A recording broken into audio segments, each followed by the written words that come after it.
Happy New Year, everybody. This is the first episode of 2024, and let me tell you, it is a banger. And 2024 is going to be one hell of a year. It's going to be hard to top 2023, but we'll do it. We always do. So, anyways, this is a story about a man who made it big by not complying with the typical industry mandate BS, went off on his own, paved his own way, and it paid off big time. And I happen to be a huge fan of this man's music. I can't wait to get this episode out. It's been in the can for a little while, and I've been so excited to get it out. If you guys get anything out of these episodes, please head over to Apple and Spotify. Leave us a review. Like, comment, and subscribe to the channel. And for those of you that already know, actually those that don't know, there are tons of free reels you can download, create your own thing, put them on your channel, whatever social media platform you want, monetize it, make money. All we ask is that you tag the show. Ladies and gentlemen, without further ado, please welcome my new friend, Joel Zimmerman, also known as Deadmau5, to the Shawn Ryan Show. Love you all. Cheers and Happy New Year.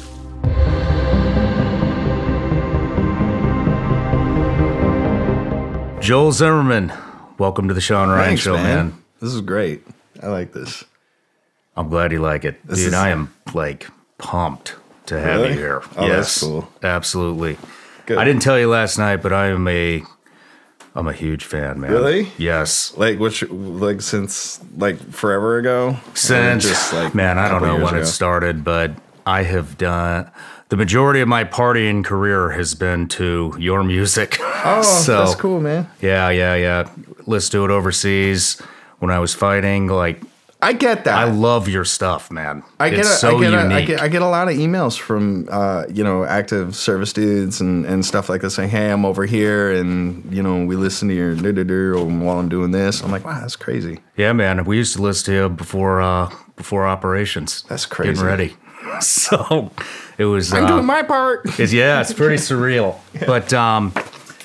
But let me give you an intro here real quick. So Joel Zimmerman, a.k.a. Deadmau5, one of the top EDM music producers in the world. You've been at it for roughly 28 years. You brought dubstep to the mainstream, 5 platinum singles, 7 Grammy nominations. One of them was, 2 days ago? 2 days ago, yeah. Which one was that for? I didn't even announce it on the plane. Are you serious? Did you see? I was on my way to the show actually this morning, and I doom scroll.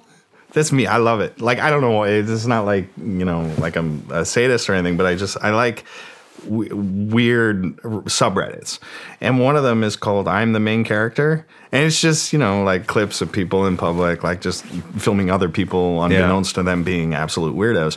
And there was a young woman on the flight, on a United flight or something like that, and it's one of those I'm in a seat aisle phone things, and this lady starts singing on the plane, and I was like, oh man, what is this and then she's going off about how she was just nominated for a Grammy, and I'm reading this and all the comments, and they're like, oh, it's so cringy, blah, blah, blah.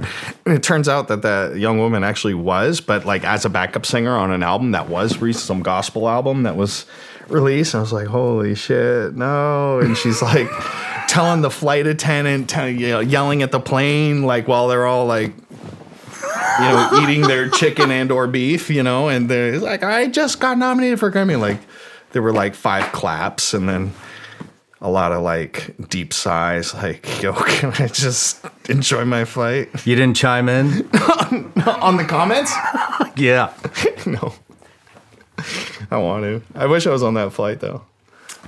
Programmer, developer, adrenaline junkie, innovator, and one of the things that I really like about you, and we just kind of spoke about it downstairs, is I'm getting people on the show that don't conform to society's unwritten rules. And what I mean by that is you're an innovator, and your music is, in my opinion, it's just very unique. It's very different than everybody else that's out there. And I just want to tell you, man, I really appreciate the fact that you have that courage to just go out, do your own thing, and it works, and it's awesome. Oh, cool.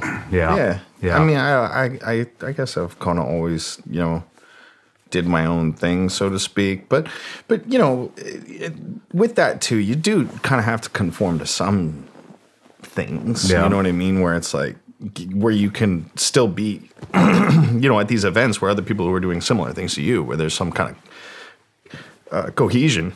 Yeah. Otherwise you get just absolute chaos and randomness. And then that's where you get that weird, insane genius line kind of thing happening, and, yeah. So, but that's cool. Like I make an effort, to kind of invent. It shows. I mean, you got it's just a very distinct style or sound or whatever you guys call it in the music industry, but it's awesome. Cool. So thank you for being here. Yeah, but everybody, before we go too deep, everybody gets a gift. Ooh, nothing crazy. Just something to enjoy on the way home. Gummy bears. Gummy bears. 8 ounces per bag. They're legal. What are they? It's just gummy bears. It's just candy. Okay. Yeah. In 2023, I'm like, can I eat these? Do I have to make plans? should I cancel my day before I pound some of these? Actual gummy bears. Dude, yeah, awesome. It's just gummy bears, man. That's amazing. I'm going to put these around the house and they're going to be like, bro, I didn't know you were into that. Gummy bears. But thank you. So you're welcome. So we kind of met through, well, we didn't kind of meet through. We met through Bryce Case Jr. and who I just interviewed, and his is coming out on Thanksgiving. And he had mentioned to me that he knows you, and I said, "Oh man, I would love to interview that dude." And we made it happen real quick. Yeah. So, how do you know Bryce? I've known of Bryce, right, forever. He's a nerdcore rapper, dude, and that's like the one side of him, and we all know the other side of him, and he's just a super smart guy, good dude to bounce ideas off of and talk tech and nerd shit and lull stuff and all that. So me and him have like circulated in those communities like since the dawn of the internet, basically. So he's just he's an OG. And, and I have, always had the utmost respect for the dude and, the things he's done and, it's just all his approach to solving problems, I guess, in the technical world and stuff like that when it comes to like anti-sag and stuff like that. So we actually kind of really got together when he had posted an acapella of one of his songs on the website. And he became friends with one of my great friends, Steve Duda, for a minute there, who's another software developer, but he does more audio software. And I remember doing this song, and it was almost complete. And I was like, man, I got to I'm just like, finish the track. And me and Steve are sitting in the studio. And I was like, I'm trying to just run through what rapper would be great on this track kind of thing. And then Steve mentioned, he goes, oh, you should get Bryce. And then I was like, oh yeah. And I was looking him up again. I was like, oh, he's got all this new stuff and and then in his folder he had acapellas, which means it's just his voice with no music and stuff like that. So he just put that up on his site for people to use, I guess. So I literally 1-to-1 the acapella and then laid it in the track, and it worked perfectly. And I was like, oh, this is the dream. Okay, cool. And I'm like, give me Bryce's like actual contact. And he's like, yeah, it's just, I won't say it, but the email is so blatantly hilarious, And I was like, oh my God, like this he's still legit, So I hit him up, and he was like, hell yeah, let's put this out officially. So then easy breezy, I own the label and I control everything. So it's just like, yeah, let's do it. That's awesome. Yeah. How far back do you guys go? Well, like, I mean, like in birds of a feather way, you know what I mean? It's not like we've been besties for a while. It's just, I'm sure he's heard my name in passing. I've heard his name in passing. Mm-hmm. But like late 90s. The late 90s, yeah, that maybe. long. Yeah. That's like over 20 years. Yeah. But knowing of each other, not necessarily interacting or working on the same kind of projects. We were in kind of two different camps. I was in hashtag audio apps, and I'm pretty sure he was more 2600 kind of guy. I don't know, actually. We never really talked about it. What does that mean, 2600? 2600 is like just an old IRC group or Usenet group that just like hackers from back in the day, like when it was all dial up. There was no internet. It was pre AOL. It was pre Netscape. Yeah. And, it was just just like phone hacker dudes and people who exploited like fax data modem lines and stuff like that. And it was just a little group of dudes. So this is your childhood. Kind of, yeah. Yeah, but I never got into it deep as some of my friends, right? So, like, I'll admit it, I was a bit of a script kiddie when I was a kid because, like, the internet for me was like IRC or something like that. And then the most damage, evil hacker stuff I would do is run some, like, teardrop script on IRC because I was the only kid in the neighborhood who had, like, a cable modem that it was brand new and you can get, like, a megasecond so you could ping flood this kid you don't like off the IRC channel. We K-line them and we do all this, like, dumb, stupid kid shit, we're talking like 15, 16 years old, trying to have the big internet dick, Yeah. and that stuff, because there were really no like in-play systems that, were in our reach to like really get involved, and we didn't care about, white hatting anything, we were just dumb little shits. It was all brand new back then, huh? Yeah.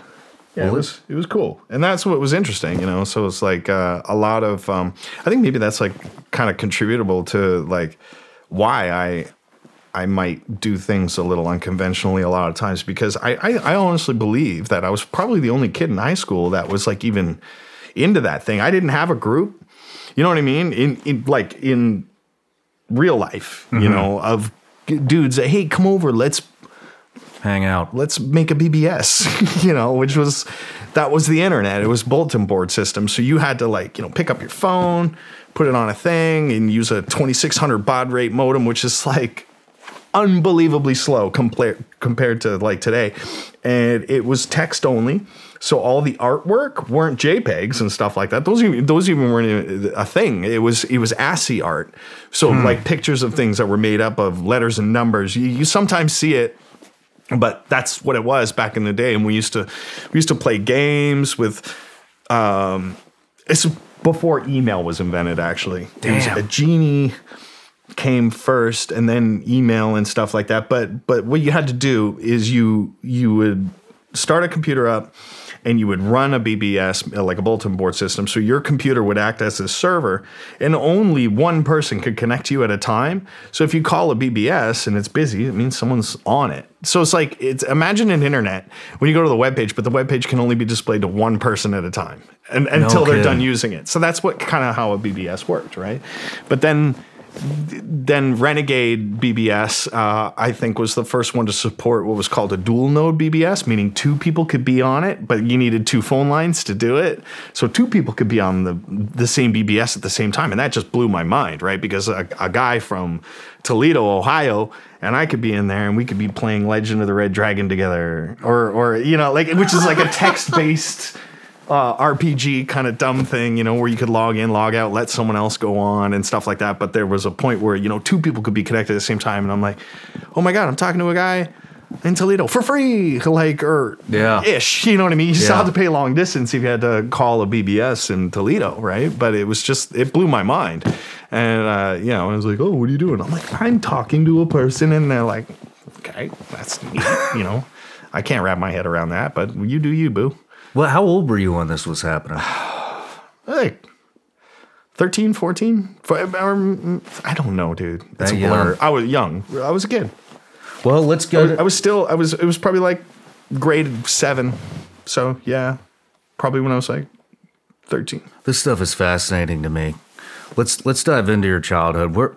Where did you grow up? I grew up in the thriving metropolis of Niagara Falls, Ontario. so the pretty side of Niagara Falls. So we had because the falls is actually on the American side. Mm-hmm. So, but we get the view, which is pretty funny. Yeah, they're like, we want the falls. We're like, fine, have them. You know, it's like a big thing, right? And you have to look over to see them. And they're like, okay, fine. So that's where they drew the line, I guess. And yeah, it was interesting, man, because it's a very like touristy place. So growing up, your destiny was working at Marineland or a hotel or, you know, some tourist attraction thing. You know what I mean? That was it. Like, it's very tourism. Well, it still is, I guess. But, like, that was your destiny. Yeah.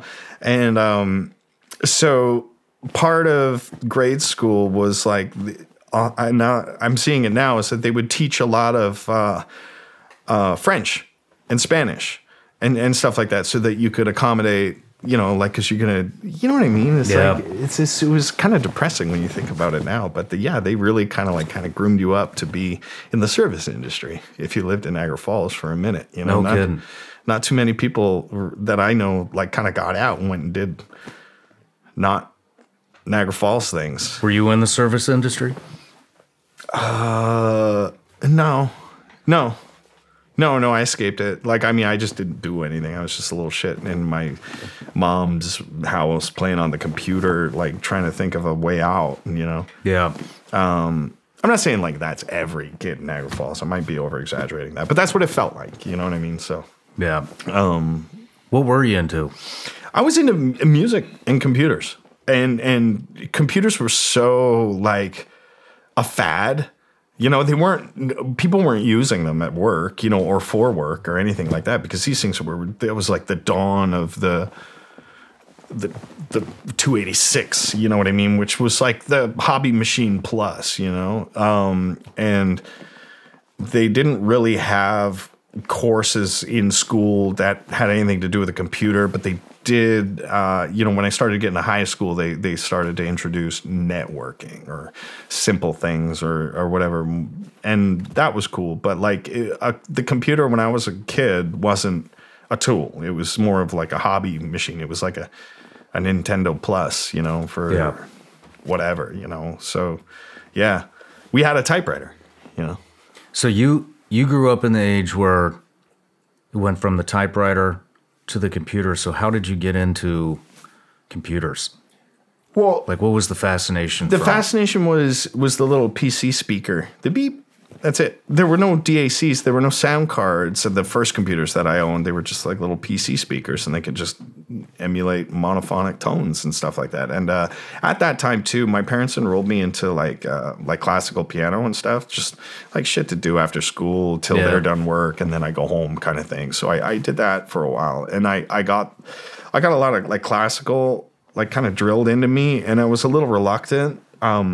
Because it was we spent more time like doing drills than farting around, you know, playing songs I like, you know, or something like that.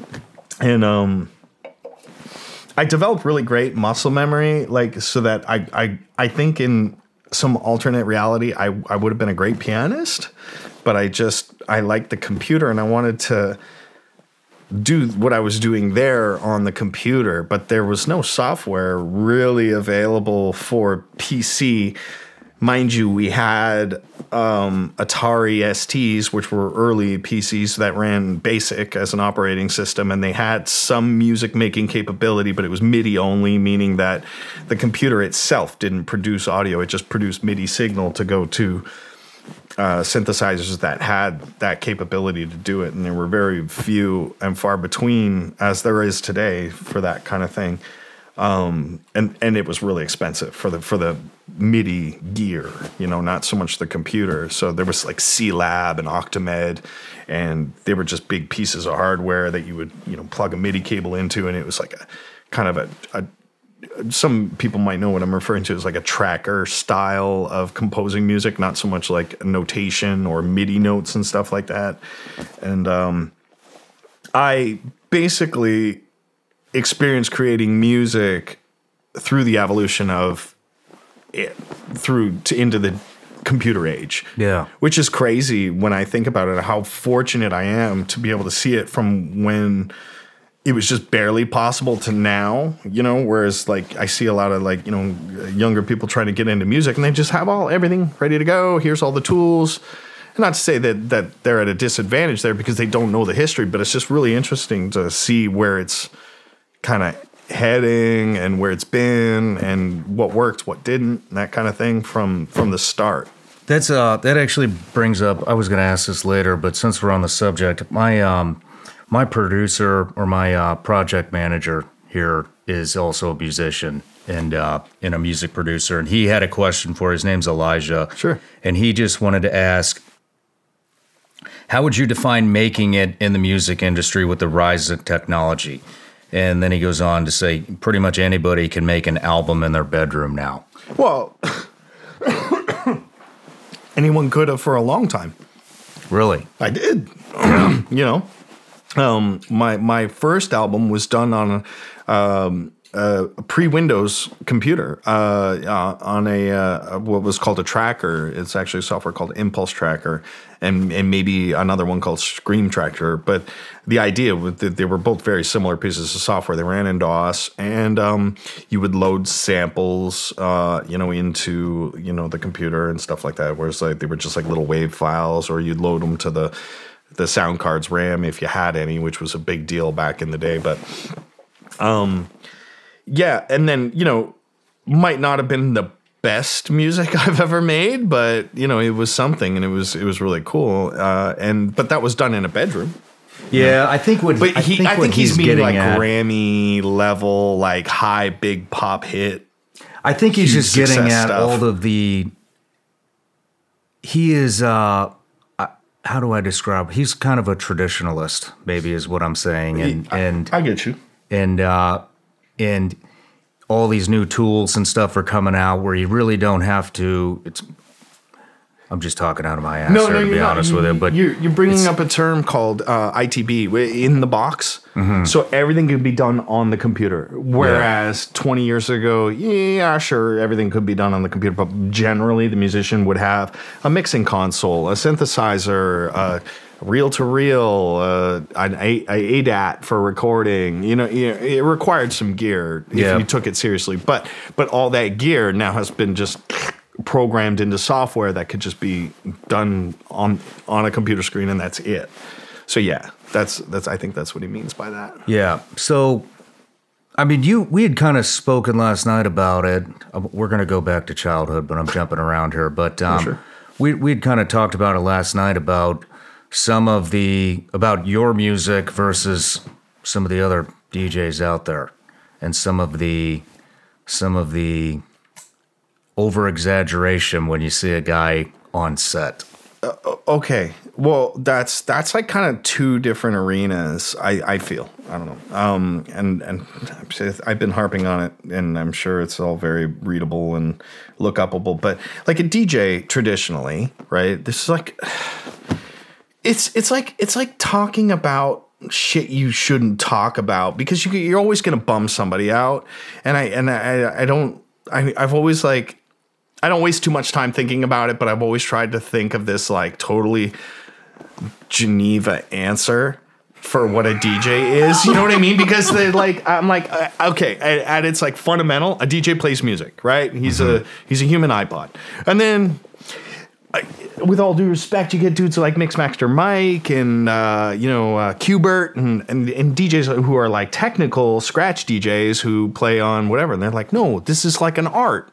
Or Kid Koala, right, who's made an entire album out of turntablism and stuff like that. And you're like, okay, yes, also a DJ, but that's different. You know what I mean? And then a DJ who uses controllers and no traditional DJ equipment, also DJing, you know what I mean? But doing it live. There's a guy right now who's absolutely destroying everything, this guy called Fred again, and he does a lot of, pad whacking and stuff like that. And, is he making an album up there? Well, he could, to a degree, you know what I mean? But he's doing a lot of sampling. He's doing a lot of cutting and stuff like that. And that's another thing.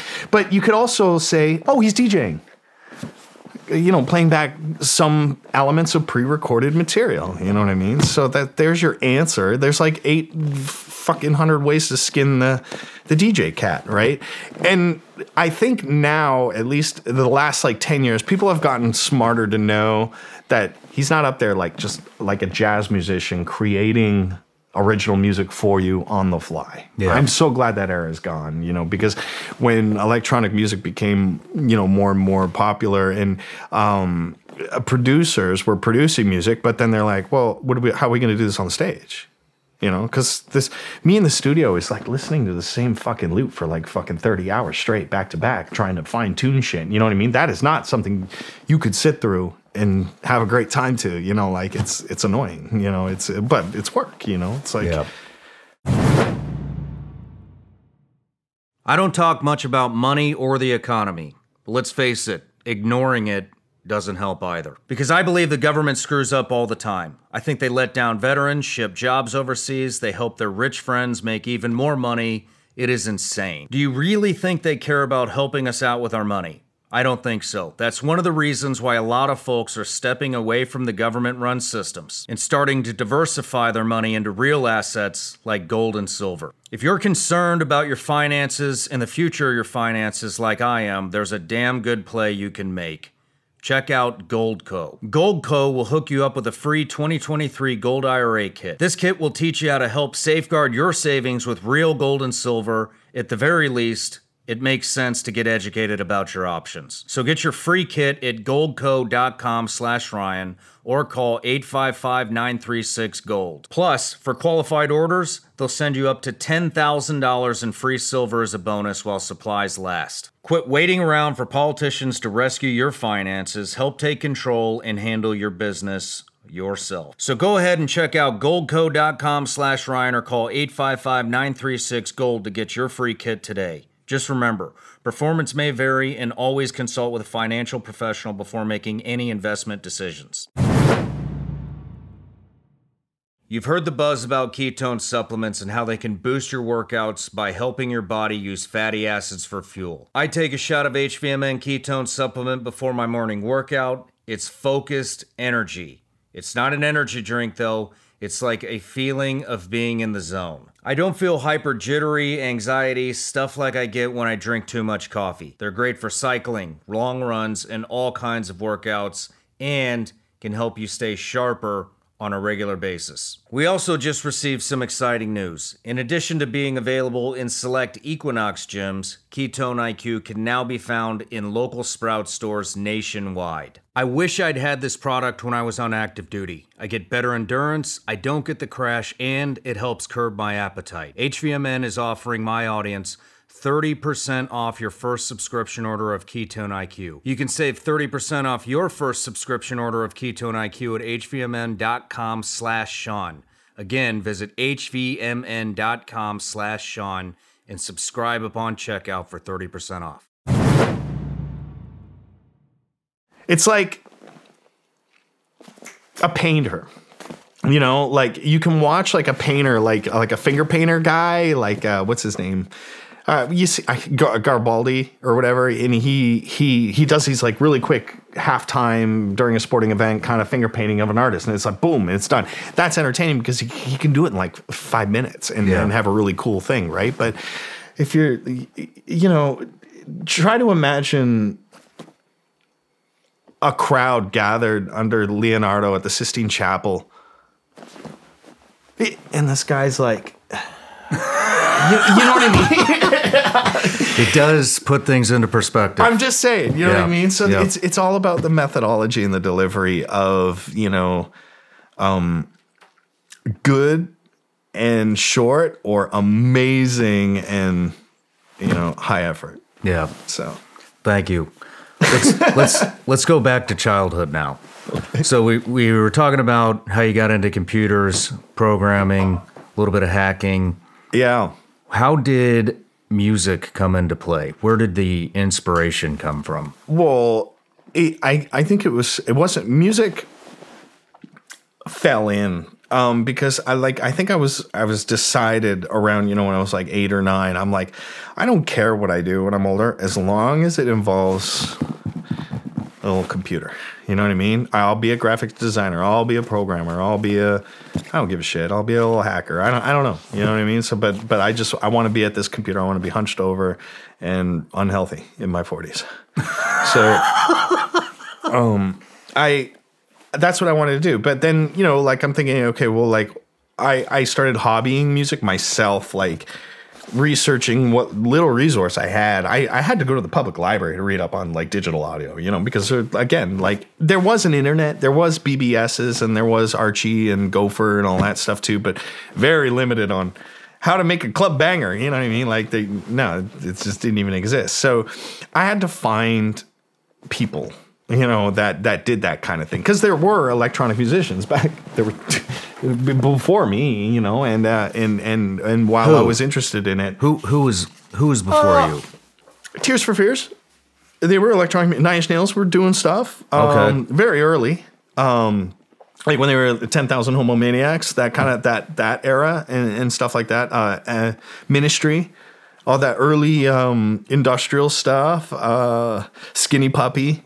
I actually lean more towards dude, club music wasn't even on my radar. Like no kidding. Oh fuck. Oh no. It was all early industrial stuff. Like my dad bought that. Remember that Columbia House deal where you buy like 8 CDs for a penny? Yeah. They come in magazines. Yeah, I was one of those kids. So me too. Yeah, my dad went out and said, I don't know, you know. But my dad, my dad's not into music. You won't find him barefoot in front of the record player, you know, with his Harman Kardon. You know, you're like, no. He just like, might as well bought a receiver, CD player, and the whole thing. And we're just like, holy shit! Like that's a weird thing to splurge on, Dad. You know, like because it's just totally not his thing.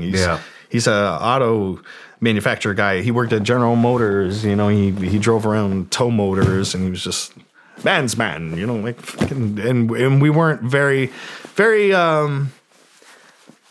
lower middle class upbringing, just standard family shit. You know, so it was really weird to come home from school one day and see my dad like unboxing a CD player. Yeah. You know, I was like, oh geez, okay, so here we go. Okay, so and then I honestly, I'm not like incredibly close with my dad, but he liked some music, like the Doors and stuff like that. So I think he just got like the best of the Doors and I don't know, Dealer's Choice for the other 7. So they sent some weird shit, right? So we got like a Warrant, Steely Dan, the best of Steely Dan, some U2 one, and you know what I mean? Just kind of like a mixed bag of shit, right? And I was like, okay, well, these are the 8 CDs we own. And this is what I'm going to do. I'm just going to fucking listen to this shit because there's nothing else to fucking do. You know, so they're really like I was that bored when I was a kid, right? So I would just find myself sitting in front of the CD player, like just fucking listening to shit. And what I liked was the Tears for Fears album.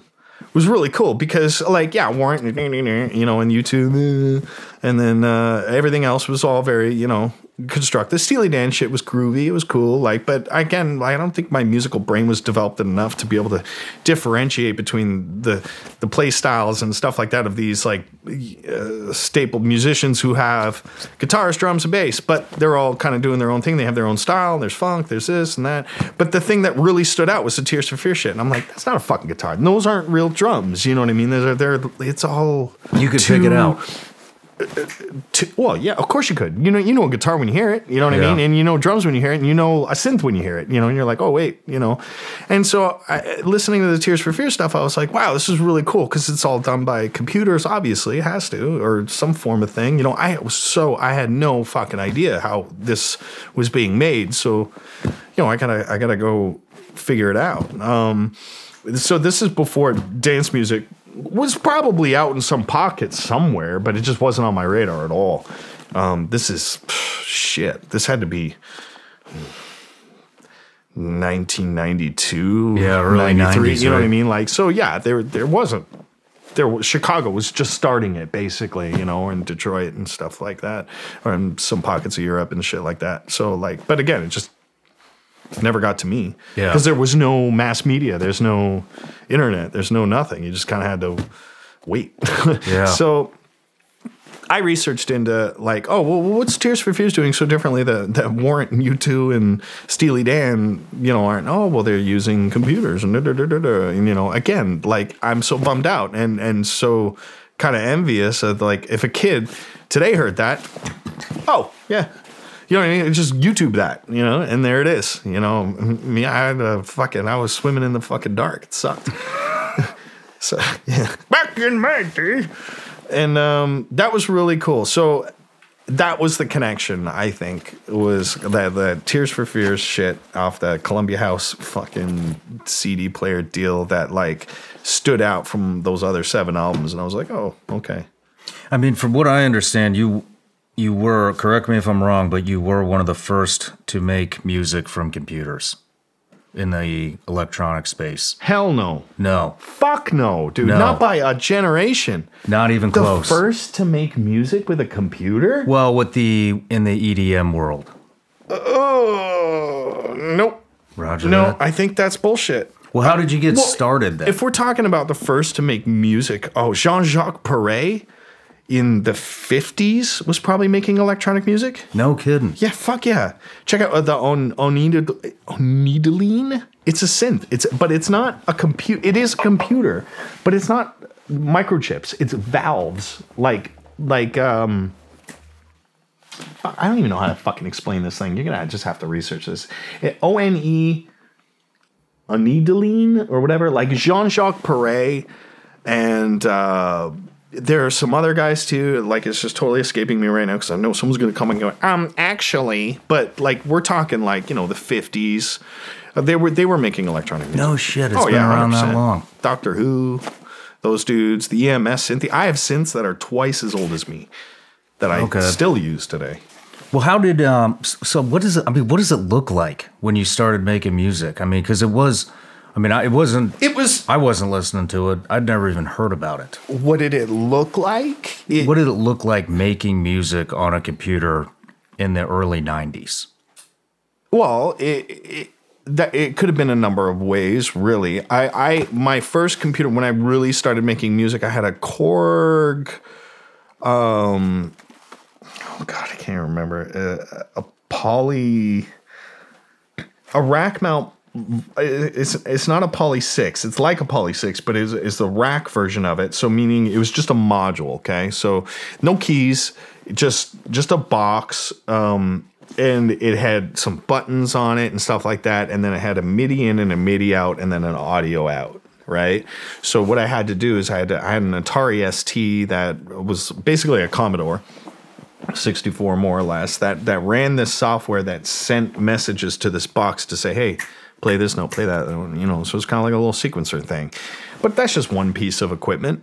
And that was at a time, for me, it looked like electronic music or making music or accompaniments to your band with electronic components like a drum machine or a synthesizer was just coming of age, so meaning that, like, yes, it's been around since, like, the 60s and 50s.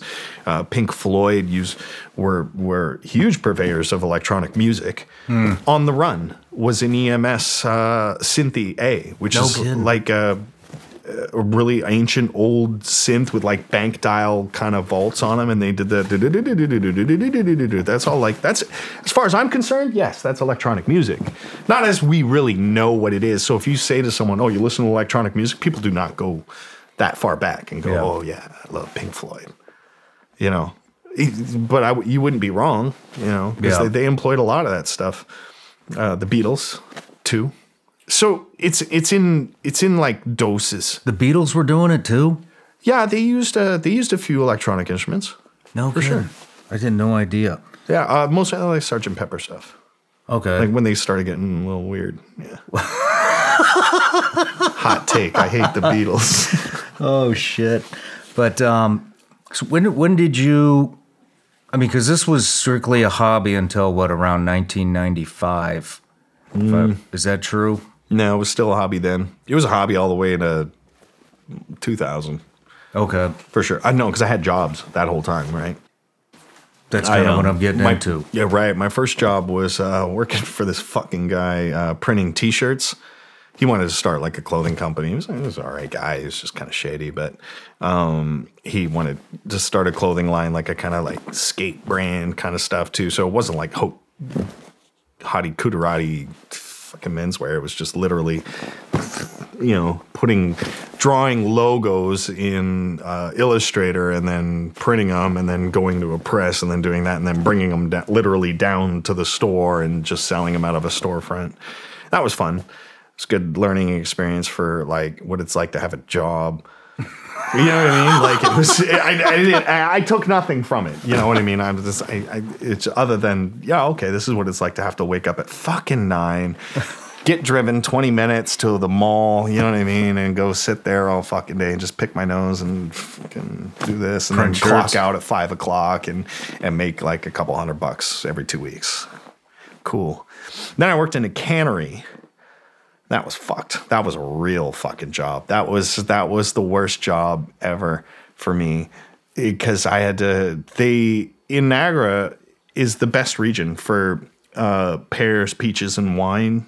Like Niagara on the Lake, it's just the way that the geology is, the soil and stuff like that. They make some of the best wine in the world down there, right? No good. So everything grows like fucking crazy out there, right? So when peach and pear season starts, it's 24/7 at the Del Monte processing plant. It's like one of the big ones, but there's a few down there, but the big one's Del Monte. And when those are in season, they have to run that shit 24/7. So you had 2 shifts. You had like a day shift and night shift. So I had to do the fucking show up at 1 in the morning. Can I swear, by the way? Yeah, go ahead. Okay, sorry, because I really do a lot. So I had to go at like 5 in the morning till like 2 p.m. You know what I mean? I had that shift, right? So I'm already just out of it because this is also when I'm like learning to make music. So I'm like up all day on a fucking computer and then I'm like, oh shit, I gotta go to work. Okay, cool. But I'm like fresh for like an hour, but then I just start fading and I'm like, and I had a number of jobs there, but the one I hated the most was you gotta like basically watch a conveyor belt of peaches or pears. It depends what you were doing. And then you had a little like knife. And if one got away with like a stem on it, you had to, and then put it back on the belt. Or you had to load the peeler machine, which was sketchy as fuck. I can't believe they let like a fucking 15-year-old kid do this, but there's this machine and there's one like about 6 cups. And you have to be fucking fast or you're going to lose your fucking hand. It was crazy. I couldn't believe it. Like, I hope they still don't do this. But it was nuts. So these pears or peaches would come out and you had to go 1, 2, 3, 4, 5, 6. And then this machine would just go, poof, right? And then load them into this fucking thing. And it was like the open end of a V8. You know what I mean? Like with no barrier, nothing. Like if you were too slow in that thing, I've never seen it or heard of it, but I'm like, wow, you could really get hurt on this fucking thing. And they had me like this 15, 16-year-old kid fucking doing this, right? And then like it's like a race. And so I had to do that all night to the point where it's like my mom caught me like doing this in my sleep and she's like thought I was having a nightmare, but it's just because I've been doing it like all week. And to this fucking day, I will not go anywhere near a peach. Because my first day on the job, I was like, oh, yeah, peaches. Neat. No. Every time I smell a peach or get peach in something, it's like, because it's just like, it's just permeated and stained this part of my brain. It just hasn't washed out. Yeah. I have PTSD. Where did you go after that? What was the next job? What did I do after that? I think it was just like dumb shit odd jobs for like a year or two. And then I got a real job with a company in Toronto because I was, mind you, this whole time I'm like still like mostly focusing my time and energy and thought power on music and computers, right? So there was a software company that had just started out, very popular now, but they were just like a bunch of goofballs out in the Netherlands, you know, that used to make porn, interactive porn games and stuff like that. And this company called Image Line. And the guy that owns it, really, really cool dude, this Jean-Marie Cagnier dude, cardigan wearing, typical Belgian dude, businessman. And he had a programmer named DJ Dambrin working for him on this thing. And I guess as it goes, is this guy who programmed just basically like these kind of adult games. Weird, but it's a business. On a company time, I guess he kind of developed a music software, like a simple step sequencer, because there were one or two out that were okay. There was like Hammerhead, which I think was the big inspiration for this software. And there was Rubber Duck.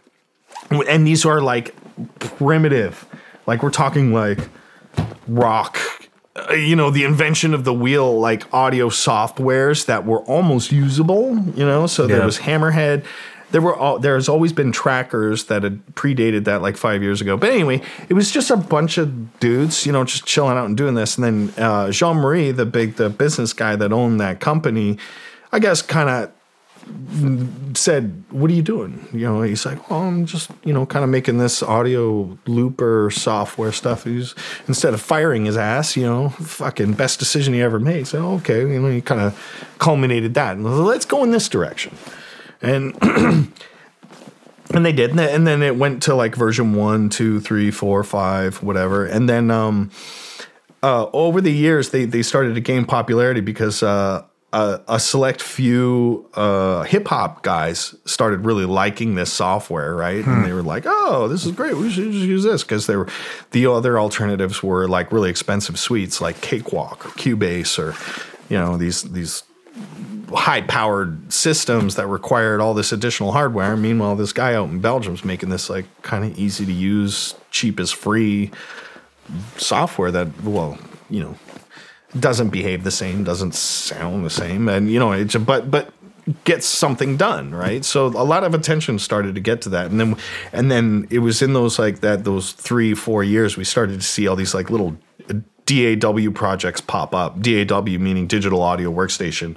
That's like your all-encompassing software that makes music, right? Okay. Because Steinberg had come out with this new technology called virtual studio technology, and that's called VST. People call it just plugins now, right? But it's actually just in patented software from Steinberg, which is like a kind of language or a framework that digital signal process engineers can make things like a reverb or a distortion pedal or something like that. It's all done in this VST architecture, so that just started blowing everyone's mind, because they're like, wait, I don't need to buy an external compressor. This will run as software, and I could just plug it in on a track. And they're like, yeah, dude, Wow. So they invented that. And you were a part of all that. Well, yeah. Well, I was a witness of it. I had no development of it. Okay. I made my own dumb shit. Like I made my own compressor. I made my own limiter, and just to play with the SDK, because it was SDK is a software development kit that sometimes companies, when they release new technology, if they're cool, they'll provide an SDK saying, hey, like if you want to contribute or make your own things, here's the framework for it. These are all the tools you need and libraries and includes that you need as a programmer to make this dynamic link library, which is what a plugin is. Well, it was.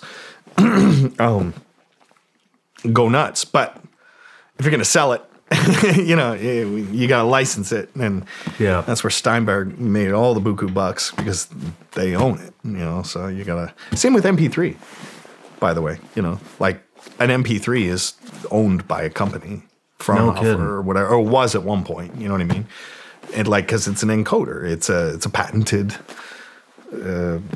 piece of software framework that's used to make. There are billions of encoders out there, but ultimately, it's an MP3 is kind of owned by someone. Well, the tech that made the MP3, not the contents. So it's like that, and it's really cool. So anyway, this company out in Belgium was called Fruity Loops back in the day. And a lot of people used it. So it was a small community of users and developers. So I could get in there. Like, I just go sign up on their forums. Hey, guys. And they're like, oh, who's this idiot? You know, like, whatever. No, yeah, I'm doing this and this. And they're like, oh, that's an interesting way to use the software. And I'm like, yeah, here's some of my music. And they're like, okay, cool. And it'd just be back and forth about, like, feature requests, feedback. If they added something, oh, can you change this? Because it's like, we're all musicians, and here I'm like cosplaying. Like, they might have thought that I was like a legitimate accredited musician who knew what he was talking about, but like I'm learning at the same time. But if you learn some of the language, then you kind of pass that threshold. Well, wait, am I a musician now? You know what I mean? So I was really young too, and maybe they didn't know that. Well, like 16, 17? 16, 17 years old.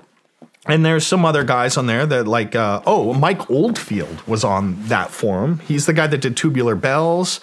So he was the big celebrity that, used FL or Fruity Loops when it was called Fruity Loops. It's called FL Studio now because they got sued by Kellogg's and they had to change the fucking name. It was hilarious. Yeah. What are we going to call it? I'm like, please call it something other than Fruity Loops or Fruity anything. Just like stop toyifying this fucking software, Yeah. Let's get serious, guy. Okay, we're going to call it FL Studio. I'm like, all right, whatever. Your company. You can name it whatever you want. But so it had some credibility because there were some hip hop dudes that were using it. Mike Oldfield was like the big celebrity dude using it. And then, at the time, 16, who the fuck is Mike Oldfield? And then they'll play Tubular Bells. So I'm like, oh, yeah, I remember that. You know what I mean? Oh, he's an OG, so maybe they're on the right, you know what I mean? So I met a lot of people through that forum. Actually, I met my best friend through that forum, Steve Duda, who he worked for Avid.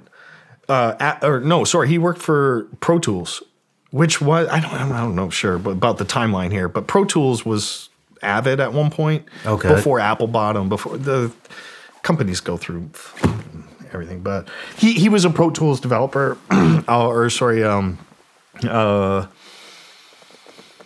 like he worked in the tech support kind of thing. So like if someone was having a problem or something like that, Steve knew a lot about the Pro Tools platform and stuff like that. So he was like an audio DSP dog guy, and he would go look at all sorts of software, so he was part of that community, and that's how I met Steve Duda. And we just became friends because he's weird, I'm weird, and we liked similar things, and we weren't big fans of the then just starting out EDM things. We were like kind of anti-EDM and doing like weird glitchy, no kidding, broken. You guys stuff. were anti-EDM? Well, yeah, actually. So long story short, so I ended up actually going to work for this company in Belgium. So Jean-Marie and Frank Van Biesen flew me out to Belgium to go consult. Hold on. What caught their attention? My music.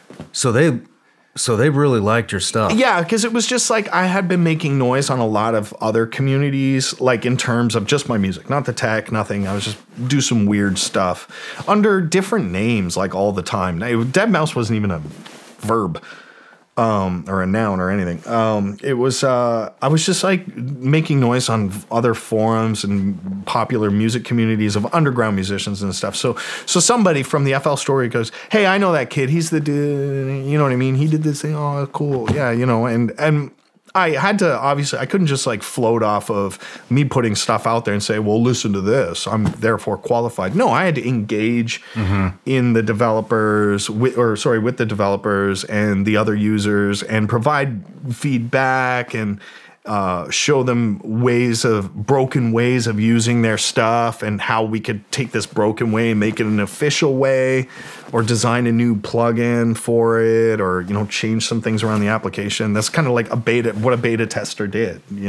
So I was a beta tester, Steve was a beta tester, and some other people were just users and stuff like that. But again, like we're talking less than like 50 people in a kind of forum setting where we were all just, let's do this, let's add that. And it was a young, fresh company, so they're like, okay, cool. Yeah. That'd be like me walking into Tesla now going, oh, you guys should like maybe that. And they're like, that's not happening because it's got to go through this huge, big company thing. You know what I mean? So it's not very grassroots over there as it was at that time. So through that recognition and that involvement, and that kind of like social injection of, you know, my ways of doing things. They were like, hey, well, why don't you come to Belgium and work? How did that feel for you? Was that one of the... That was so bizarre. Was that one of the first times that you really got recognition for some of the stuff that you were creating in a positive way? In an internationally positive way, yeah. Like in the sense that there's this company in Europe that's interested in what I do and want to fly me out there and work for them for like a year or however long. And I was like, holy shit, that's fucking crazy. So like, I went and did that for like 6, 7 months, or actually maybe a whole year. Such a blur. And, you know, I lived with one of the developers. The owner of the company put us up in a flat in Ghent. And then on the off season, I would go to Knock and stay at his like beach house, basically. And just, he would dump MIDI controllers, new peripherals, and hey, test this out. Hey, we're making all these new plugins. It's just so much easier if I'm like basically in the same room with the programmers and I can sit there and play with it and work with it and say, okay, let's tweak this a little bit and do this. And the company felt cool. They're like, holy shit, we actually have like a musician consulting with us and we're not just a bunch of programmers, because sometimes you get like audio developers who are really talented and make great applications and filters and stuff like that, but really just don't know shit about music. You know, like nothing. Like they're literally musically stupid as fuck. But they make this great technology, and sometimes it helps when a musician's like, that is amazing what you're doing, but you know what I mean? Could we maybe do this a different way? And they're like, oh, why? And then you got to walk them through it sometimes, and they're like, oh, okay, well, that's weird, but I'll do it anyway. And then it's just better for everyone, you know, because not all musicians are programmers, not all programmers are musicians. So you need that kind of team thing, and that's, now I see why, that's why they had me up there to, you know, consult and be like a power user and help them push it in the direction they go. I have no involvement with them anymore, but man, they went and did some big things. Now they're probably like the second or third biggest widely used digital audio software for hobbyists. And I've heard a lot of like big names putting out platinum albums with just their weird software. No kidding. This is weird to me because I don't use it. I'm not saying it's weird because it's inferior. It's great. It's just different.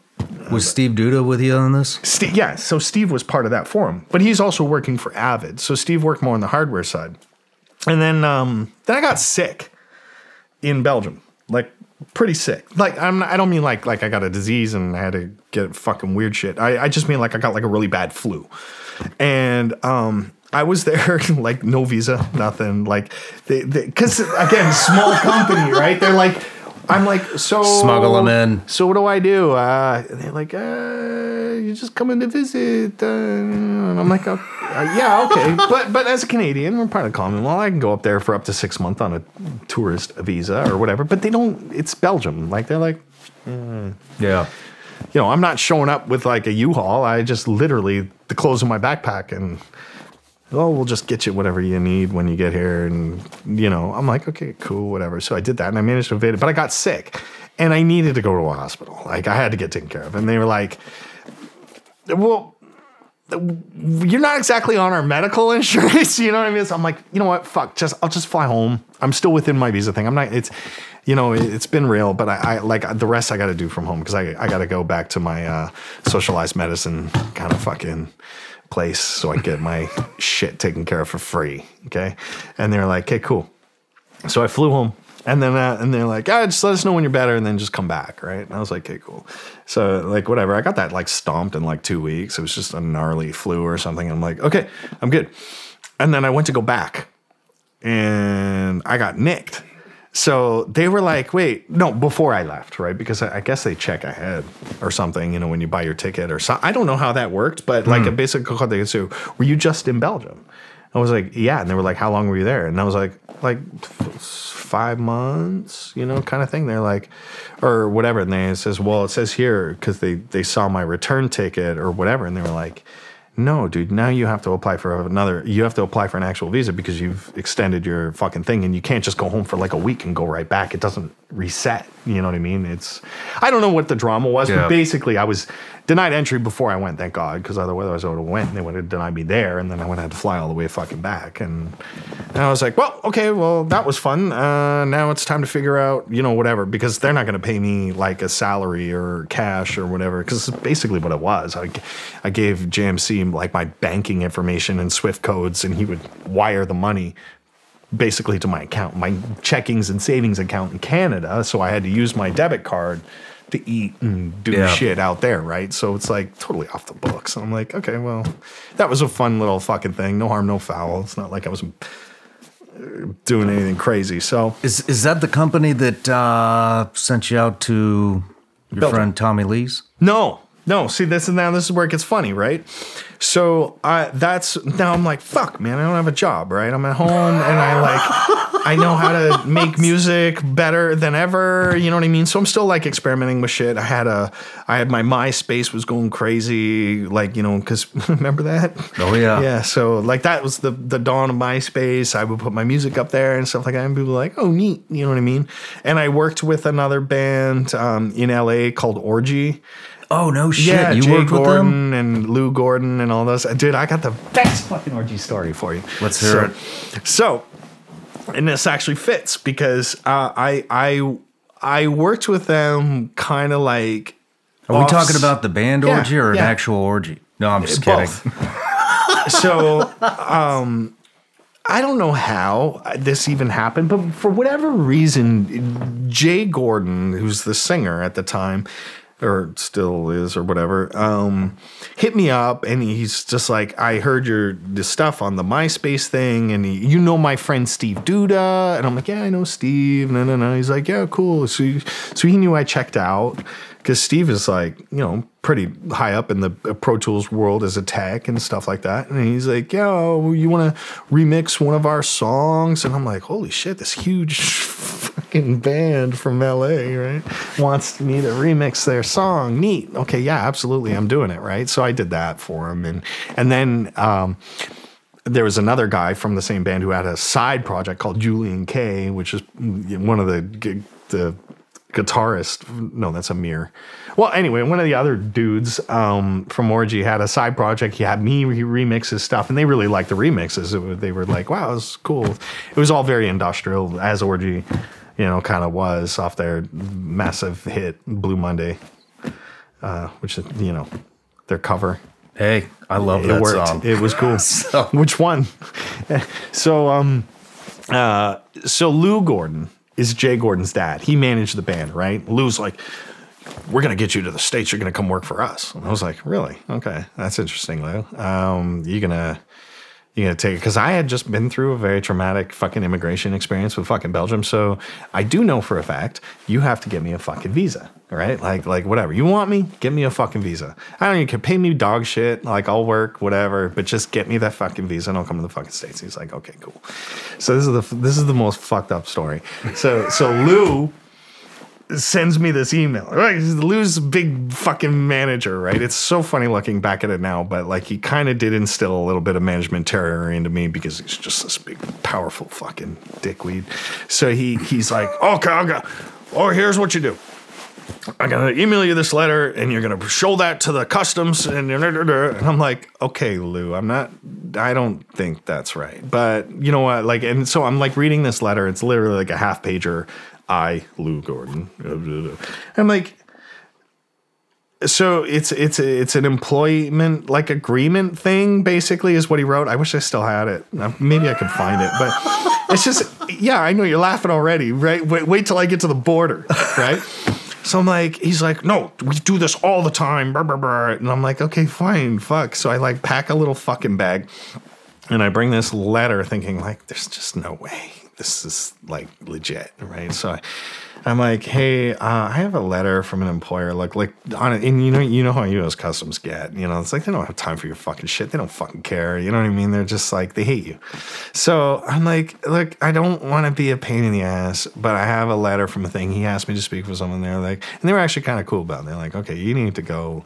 Just have a seat because someone will come get you, right? And so, this is the border in Niagara Falls, Canada. So it's no skin off my ass because I literally live like a 20-minute walk from the United States. So it's not like I'm taking a huge risk here, right? So I go to the border, the thing, I take a cab there, whatever, and then they're like, well, the cab has to go because the cab is not coming into the fuck. Well, fuck the cab, I'll just get out and I'll figure it out after that. I'm like, okay, have a seat. So this guy comes over and he's like, all right, next, fucking come over. And I go, and I'm explaining to him, and I'm like, look, this is what the guy told me. He said, here, I'm to show you this letter and whatever, and then I plan to go, work there for like 6 months on their new album. It's a Punk Static Paranoia, and then he's like, what do you want me to do with this? Like, what is this? And I'm like, I don't know. He said that, like, I show you this and then you let me in. I don't fucking know. He's like, dude, he goes, you need a visa. You need he's telling you need either an H-1B, an O-1, you know what I mean? I'm like, okay, well, can you like educate me here so I can go back to this guy and tell him how stupid he is? Like, cause he's like, hey, he's just kind of glazing me over. He goes, look, all right. I'm gonna send you back. You got to get yourself an immigration lawyer. He was cool about it, but it was so deceivingly cool because what he ended up fucking doing, he's like, okay, so you have to go back to Canada. I'm like, yeah, okay, no problem, whatever. Like, I'll go do that's what I figured. So, all right. He's like, okay, so now you need to sign this, and I'm like, what? Sign what? Why do I gotta sign that? I literally just turn around. Let me go back to fucking Canada. I'll walk across the fucking bridge. I don't give a shit.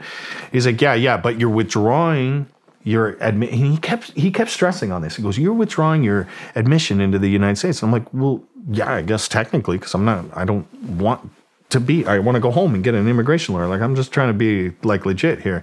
And he's like, okay, well then what you need to do is you need to sign this form. And I'm like, what? All right, and I'm not like at mature Joel yet, so I'm like, sure. Can I go now? And he's like, yeah. So yeah, I was like, okay, cool. I leave, go home, and I'm like, my mom's like, what the fuck? I thought we were going to fucking LA to go work with Orgy. I'm like, no, man, like, it's this guy's an idiot. Call Lou up. I'm like, Lou, you're a fucking idiot. You got to give me an immigration lawyer, like, because this is stupid, like. And he's like, okay, well, let me get back to you. No. I'm like, all right, fine, fucking, okay, square one again. I'm back in fucking Canada. I'm in Niagara Falls, fucking talking to Steve and telling him. He's like, bro, he goes, that's so fucked up. He should get you an immigration lawyer and all that. I'm like, I know. Like, and I'm like, whatever, man. Just let's keep fucking grinding away. And me and him were like working on music and music software together. A couple weeks go by, or actually a couple months probably. And I remember Steve's like, hey, why don't you come by? Like, why don't you just come visit for like a week or something like that? At least come check it out before you make any fucking crazy decisions. Like, because Steve's telling me this whole horror story about how he moved to fucking New Orleans with 2 garbage bags full of clothes. And I was like, and I was like, yeah, but just like, just come chill. Because I've never actually met him, but I've been working with him for 5-6 years. Oh, like, really? On the internet, right? And I thought, yeah, I could use a fucking break. Because I've been to the States before. Like, I worked in like a programming language called action scripting. So one of the companies that I worked for, we won an award for a Flash-based shopping cart thing. So they flew us out to San Francisco to the Flash Forward Awards. So like I've been in and out like in that capacity, right? So it's not like a big deal. So I'm like, okay, cool. So I like literally just packed some clothes up in a fucking suitcase and went to the border. And they're like, hey, cool. Like they don't remember me. They were just like, what are you doing? What's your purpose for travel? I'm like, oh, I'm just going to visit a friend in LA. And they're like, yeah? And I'm like, yeah. Like, who? And I'm like, oh, Steve Duda. Here's his address. And they're like, how do you know a guy 1,000 miles away in California? And I'm like, the internet? I don't know, I've never actually met him. So they're doing their job. You know what I mean? So, and they're like, okay, be right back. And they come back out and they're like, okay, you're going to have to come with me. I'm like, what the fuck? And they go, yeah, no, you are banned from the States. You're going to work. And I'm like, I'm not going to work. And I really wasn't. I'm like, I'm going to fucking hang out with my friend Steve. working. Like, he doesn't have a job for me or whatever. And they're like, no, you're going to work. I'm like, no, like, I don't know what to tell you, dude, you know, whatever. And they go, you applied, you were here, whatever. Cause I guess they made a note of it or something, but they were like, so they thought that I was actually evading that whole like visa process to go and work for that little guy. Oh, no kidding. Yeah.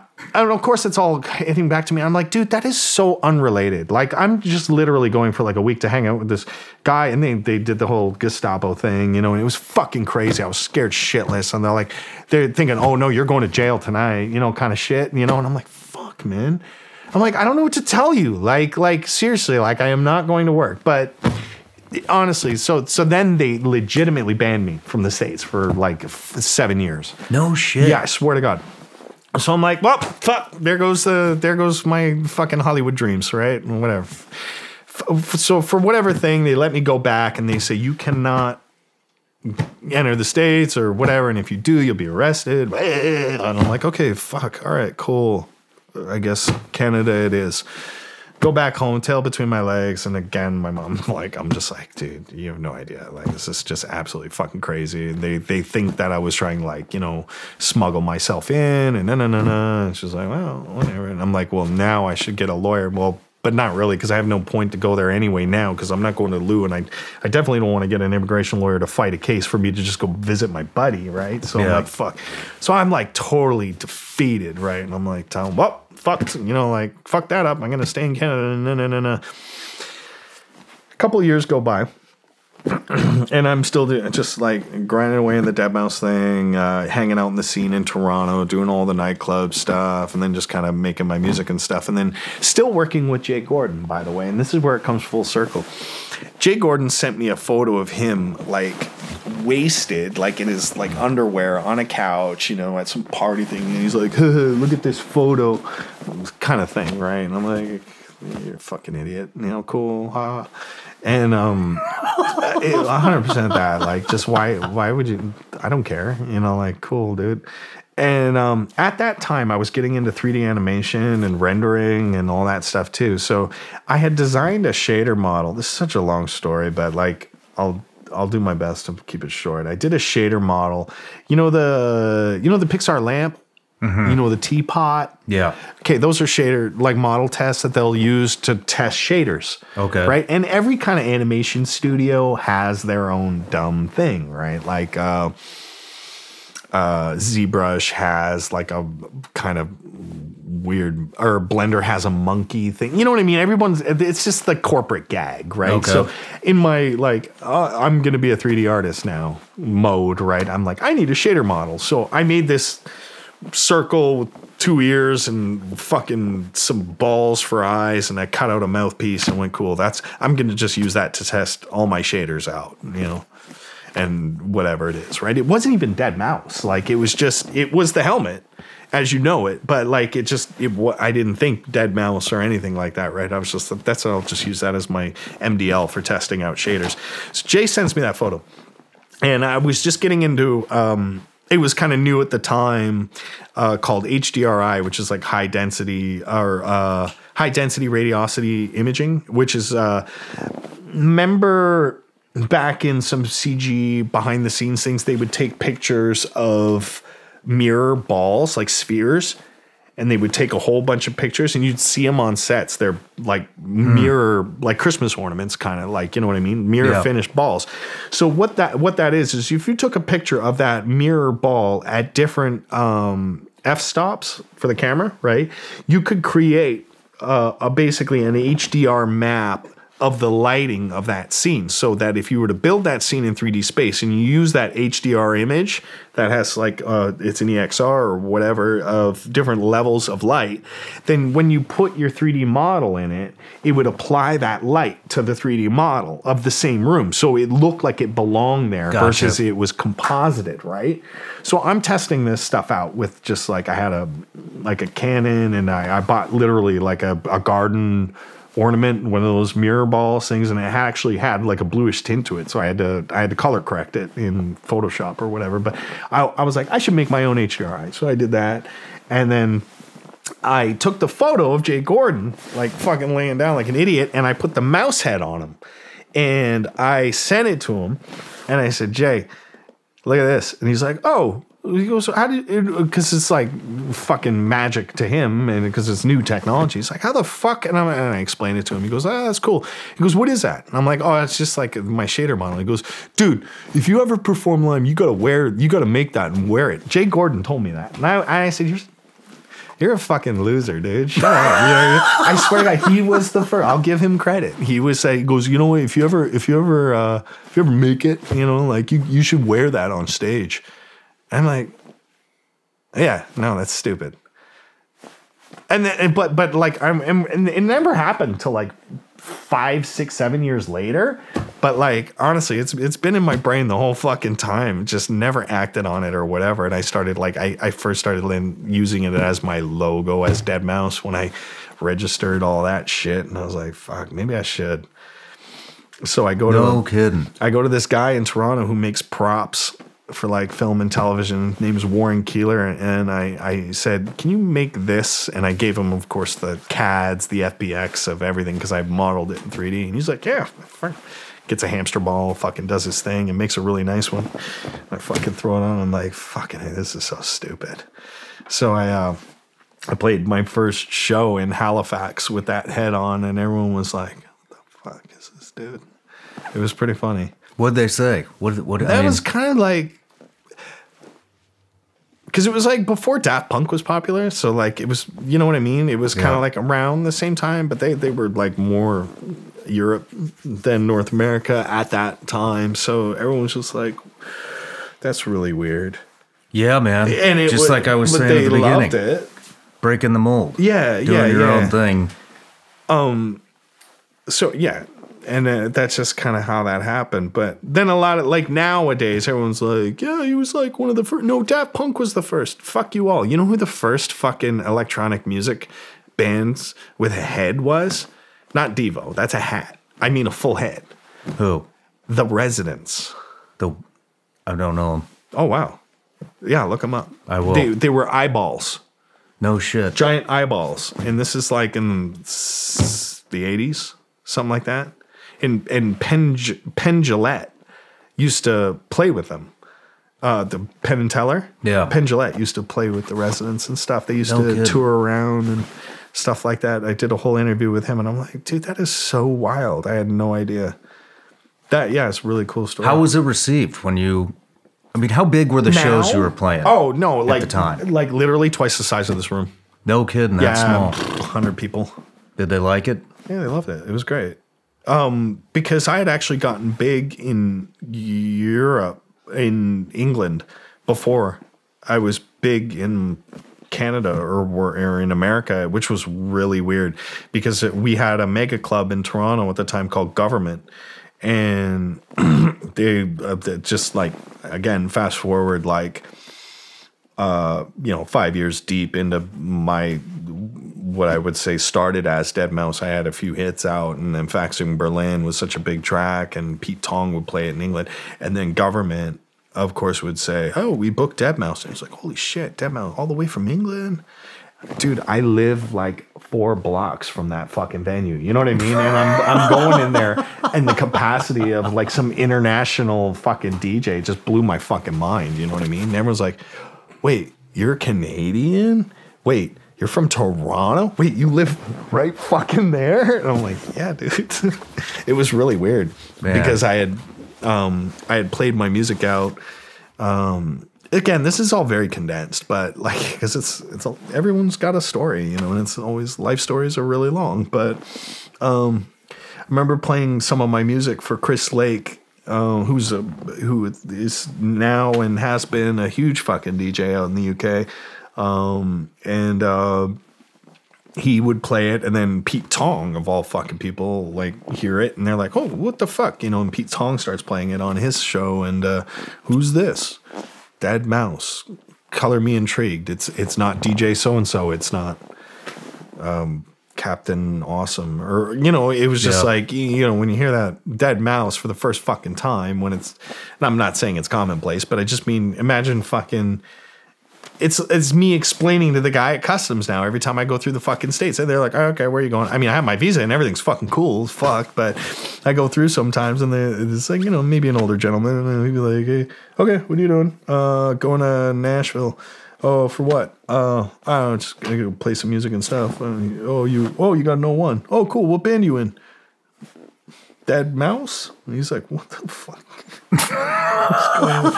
You know what I mean? Or, oh yeah, my grandkids are big fans. Like, fuck. Damn. Yeah, it's crazy. So I think that's what kind of caught Pete Tong. Well, that and the music, maybe. But he was just like, what is this weird head thing and cool. And then he reaches out, and then kind of the rest just kind of steamrolls. You know what I mean? Yeah. I mean, not really, but no, it's like you make your own luck. You kind of, you know what I mean? I say that, there are people as and by far more talented than me that just literally are just waiting for their thing, or enjoy the solitude of their basement or whatever. But I say this is so luck. It is so fucking luck. This has absolutely so less to do with skill than in artistry and innovation. I mean, that of course helps it along the way. But what I always say is that if you want to make it, you know what I mean, or be whatever it is you want to be, you got to just make your luck better. Like add more tickets to the raffle every day. You know what I mean? And eventually, yeah, you're going to hit. You know what I mean? But if you're just throwing one ticket in and there's 100,000 tickets in there, you got to be pretty fucking lucky, and you very well may be, and that's cool too. But the more kind of tickets you throw in that pot, the better. Mm-hmm. So it's like you make noise here, you make noise there, you involve yourself in this kind of sector of all stuff you like, shit you're interested in. And sooner or later, those pieces are going to kind of like connect like neurons, what I mean? And then you're in two places at once, you know what I mean? And then at some point it's going to converge, and then someone's just going to pick up on that, you know what I mean? And then that puts you in that position where you're like, I totally understand what you're saying. I'm not saying meet a lot of people and cling to fucking people better than you. I just mean apply yourself in like all these little fucking weird ass areas, and sooner or later, someone's going to pick up on that and say, hey, this guy's doing shit, I mean, it's to you, maybe that's luck. To me, that's dedication. That's getting it out there. That's having the courage to put something new out that nobody's ever heard, and be willing to face the critics. And you just kept going and going and going and going. Yeah. Whereas most people would just, oh man, people don't like it. I tried it once, and it just wasn't for me. You know what I mean? Oh, dude, I tried it like 80 times, and it wasn't for me. Until I tried it 85 times, then it was for me. Yeah. So yeah. I mean, all the way back when you said you were putting your stuff out, it wasn't Reddit, but you were putting your stuff out in those forums. Just stuff that you had created. MP3.com, Bandcamp, all that dumb shit. And I'm sure there's like one or two of them that really wouldn't have made the fucking difference whether I put it there or not. You know what I mean? Do you remember the first, what would you call it, a track? Yeah. Do you remember the first track that you put out to the public? Yeah. It was called I Don't Want No Other. How was that received? It was me working with another guy. I used to work, Jesus Christ. I skipped over like a lot of shit. But so I used to work in a record store. And I was just like in the rear with the gear. I'd hang out at the back and play on the computer and make noise. And they had turntables and DJ equipment back there because we also recorded a radio show for our local radio station stuff. So a lot of DJs would come in and out. And that was my big intro into electronic music, was working in that fucking record store, because I met every fucking DJ that came through and bought records, and it got a little friendly and cool and stuff like that. And, I just got to it. I became known as the kid who knew how to use all the shit, like the computer to do the recording, to edit, and all that stuff. Of course, DJs knew how to DJ, but like I had to format it into a show and use the computer to do it. You know, so I would use like SoundForge and Goldwave and Wavelab and all these like archaic fucking editing suites to produce a radio show, insert the commercials and all that. So I just became the nerd, you know. And that was really proponent to like, hey, call Joel. He'll, you know what I mean, come to your studio and hook you up with this or that, or you know. When you put your first track out, how was it received? Did they butcher it? Did they crush your soul? Did they like it? That was at a time like it was vinyl. There was no digital distribution happening anywhere. It was vinyl. There was a guy in Toronto who knew the DJ that I worked with on that song. It was a DJ Dread, right? He was kind of like a thing in Niagara Falls, but then would also go to Toronto to play sometimes too. And there was a guy, Asim Mawan, who worked at Popular Records, well, like a sub-label of that called Awesome Records, and he's just like, yeah, I'll press it and give it to Eugene at Play D Record. He would sell it and stuff like that. So I'm talking, Joel, I'm talking early days. Yeah, it's pretty early. like Belgium. You had said that the owner of that company had noticed that you were putting stuff out in like super early. Oh yeah, no, that was earlier than that. Me working in the record store was way before Belgium. No shit. Yeah, that's me. I was skipping school to go to the record store downtown Queen Street. Like, yeah. This was like my first year in high school. So you got positive recognition right off the bat. Well, yeah, I guess not like, oh man, he's the bomb. Just know he's a fucking nerd and he's fucking doing shit on a computer, and that's as far as it goes. Not hey, watch this space. Not that. Just. Did it sound like anything that you're doing today? Absolutely not. No, it was terrible. I can't listen to it. It just makes me fucking cringe. But I'm sure that if you were to maybe guise it as something else and send it to someone, they'd be like, Was there any critics? Was there a lot of criticism? There's always critics. Well, the reason I'm asking is I want to know how you got over it. Over the criticism of what you were doing. I never got into it. Really? No kidding. No. You just didn't give it any time? You don't have time for that. Man, it's like those who can't, you know, I just shouldn't. That's it. Like, yeah, I mean, dude, I get it all the time. I get it today. I got it last week. But it kind of it's like, to me it's empty because there's no substance to the criticism. Okay? So like, your set sucked. I'm sorry. Like, that just is literally not doing anything for me. It's not even hurting my feelings because you failed to quantify it. It sucked how? You want to hurt my feelings? Fucking do it, bitch. You know, like, tell me what it was. And then when you really egg them on, and I remember, okay, all right, how did it suck?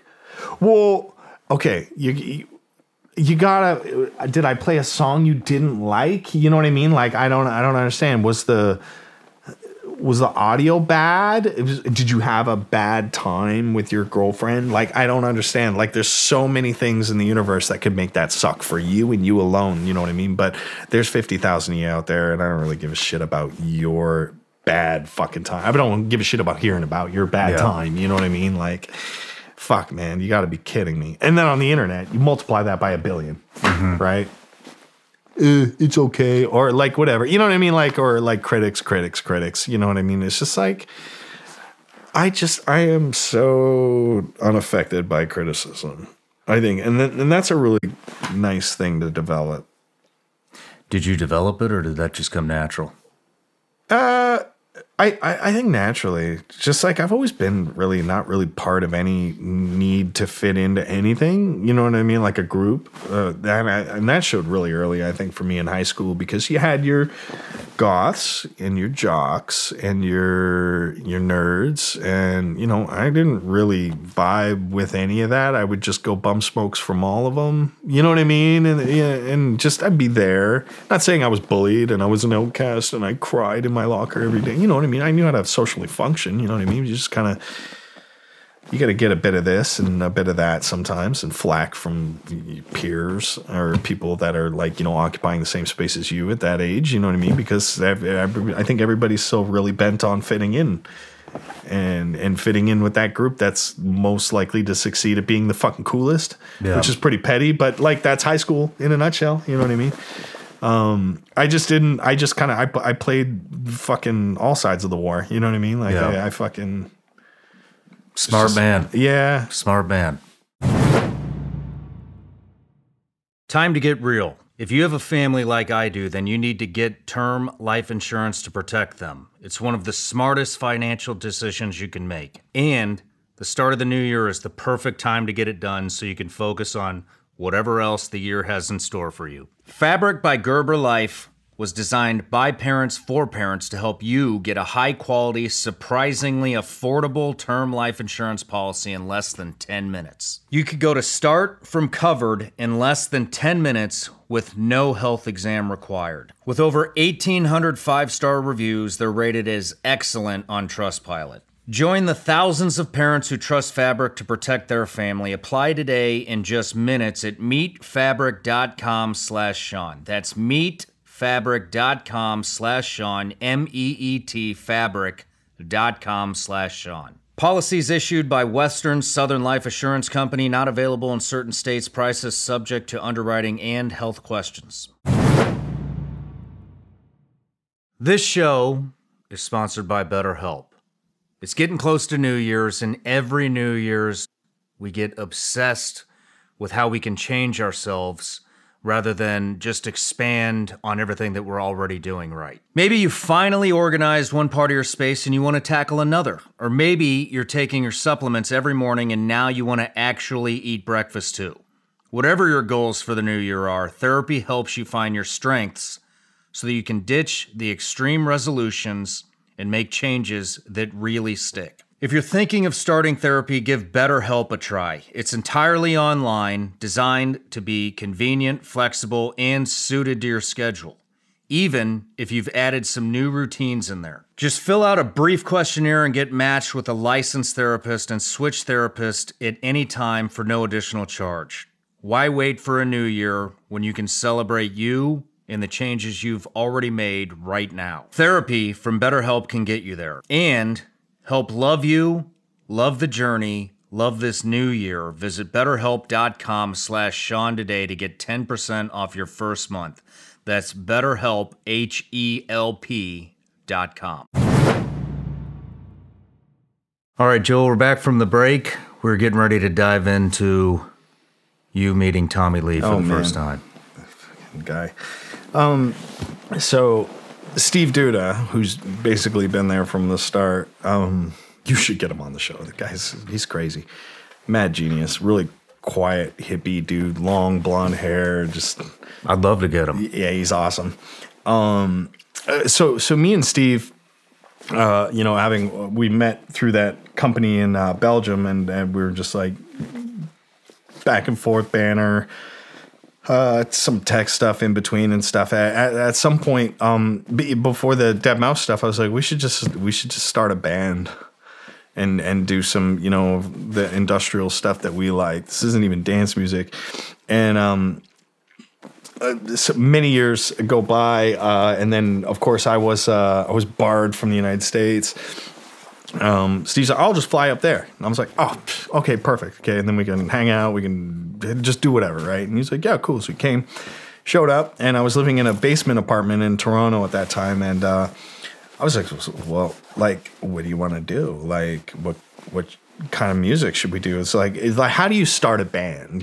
Basically, it's like I guess you all have to agree on some kind of like style or something. I don't know the formula. I don't know how bands form, you know what I mean? But don't you think like they all sit down and go, okay, we're gonna sound like this, you know what I mean? Because you can't have like you can't have well, maybe you can, but you can't have like a country folk dude and then a black metal guy and then and then they're like, well, how are we gonna make this all fit? So sort of thing. So I think we were both into that kind of early industrial kind of sound, like the Nine Inch Nails-y kind of stuff. So we did that for about 20 minutes, but then we realized we were doing our jobs, like, and that sucked because that's what Steve did, for other bands and stuff. Like he worked with Nine Inch Nails. He worked on The Fragile with them in New Orleans, and he was an engineer, and he played some violin on the album and stuff like that. So I think we both just realized, wow, we're doing shit like we do for other people, and this it's not really fun or creative. And we're like, yeah. So we just, kind of collectively sighed. And then for whatever reason, I said, we should do dance music. And then it was like, you know what I mean? Like a joke, literally a joke. And I was taking the piss. And then Steve got thinking, like, he's like, well, it's so fucking formulaic. Like, and I'm like, I know, right? And, so we're like, I don't know. It's like admitting you're going to do something, but detesting it at the same time. Because, like, honestly, it's like, as far as me and Steve were concerned, like, dance music was kind of like the ass end of the joke of, the pinnacle of where we were at with technology and music and stuff like that. Why dumb it down to a 4/4, 128 BPM fucking thing with some boom, boom, boom, the same bass line over and over again? We're like, like, we're better than that. Let's do it anyway, right? Just as a joke, right? So we did. And this is no exaggeration. We produced 8 tracks in 8 days, dance tracks, very palatable, pretty. What we thought that'll do, pig. There's some dance music, and I had befriended some people in the technology department out in Denver who started up a website that was brand new at the time called Beatport, and they were an early digital distro, but more oriented for DJs, so that DJs would have a place to go and buy digital music and serve it out. And they were kind of the kings at that time of the up and comers, because digitally, like, there was no Apple Music. It wasn't even invented or whatever.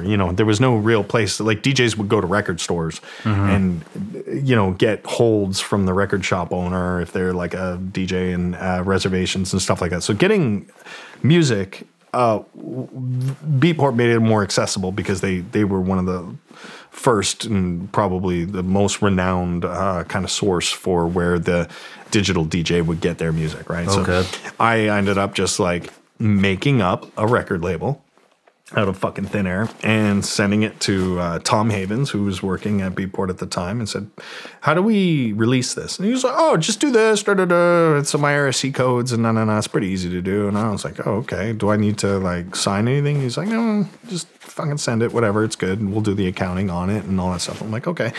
And I shit you not, the BSOD tracks, which was our moniker, were on the charts as number 1, 2, 3, 4, 5, 6, 7, 8 out of the top 10. Are you serious? I shit you not. It was the weirdest fucking thing. And we're like, why is this working? And we're kind of laughing, right? Because we had no intention of doing this, right? And because we actually kind of ironically took the piss out of electronic music with a title track called "This Is the Hook," right?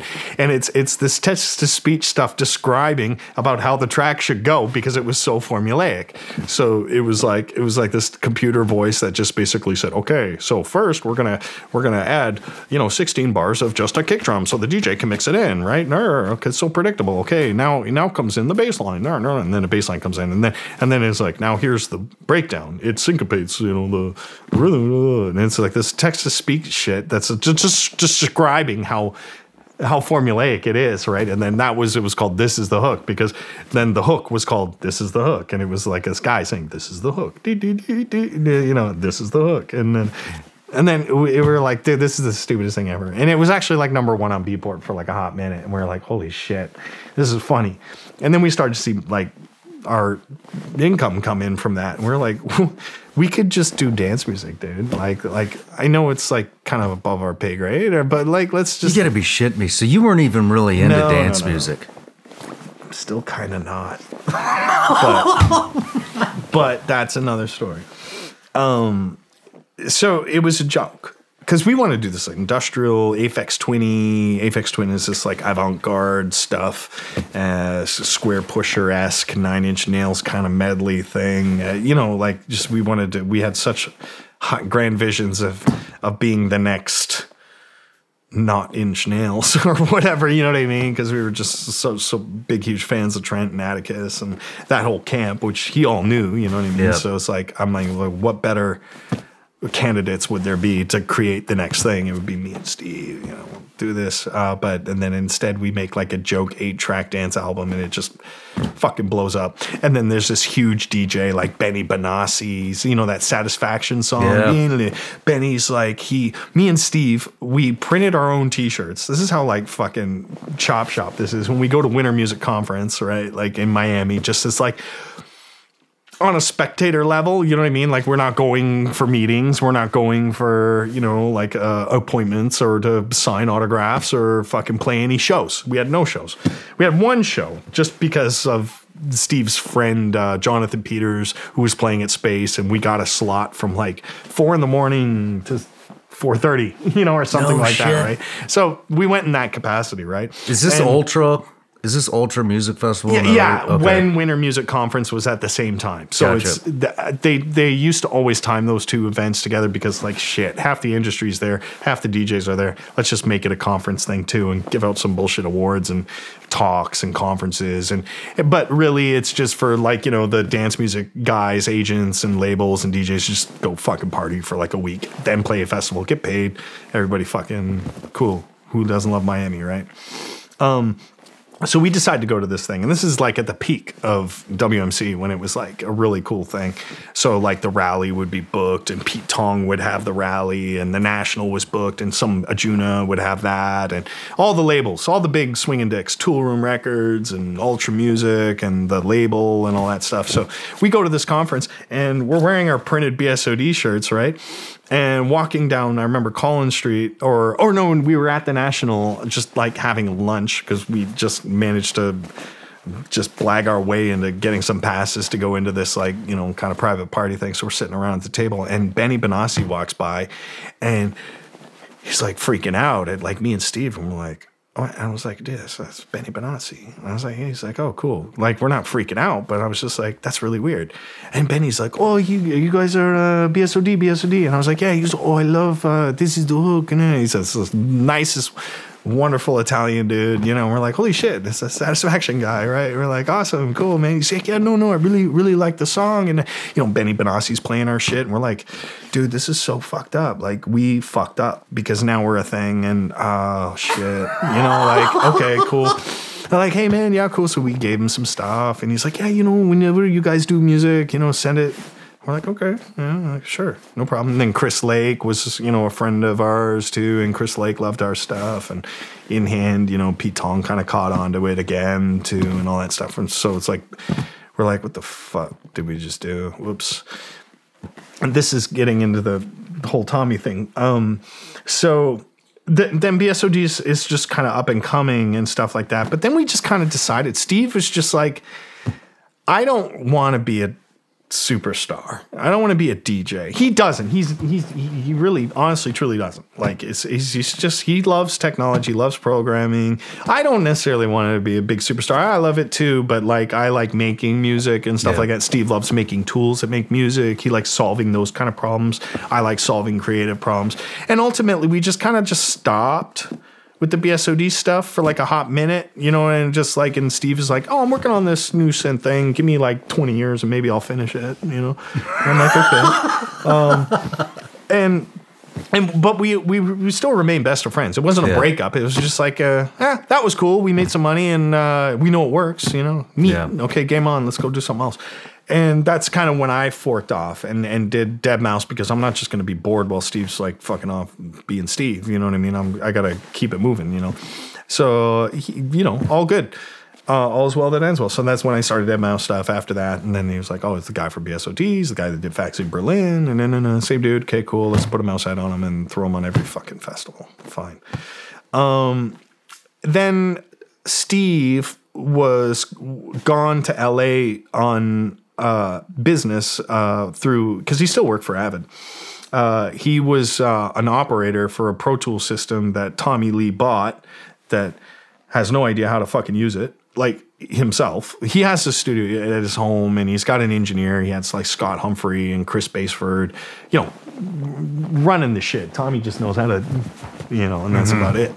Well, no, I'll give him more credit than that. But so Steve went over to Tommy's to do some op stuff, either upgrade a PT system or troubleshoot some bullshit with Scott and Chris and all that stuff. And Steve, he's not there, and Tommy's not an asshole. So it's like anyone that kind of goes into his space or his home, like you're a bro, dude. Like it's not,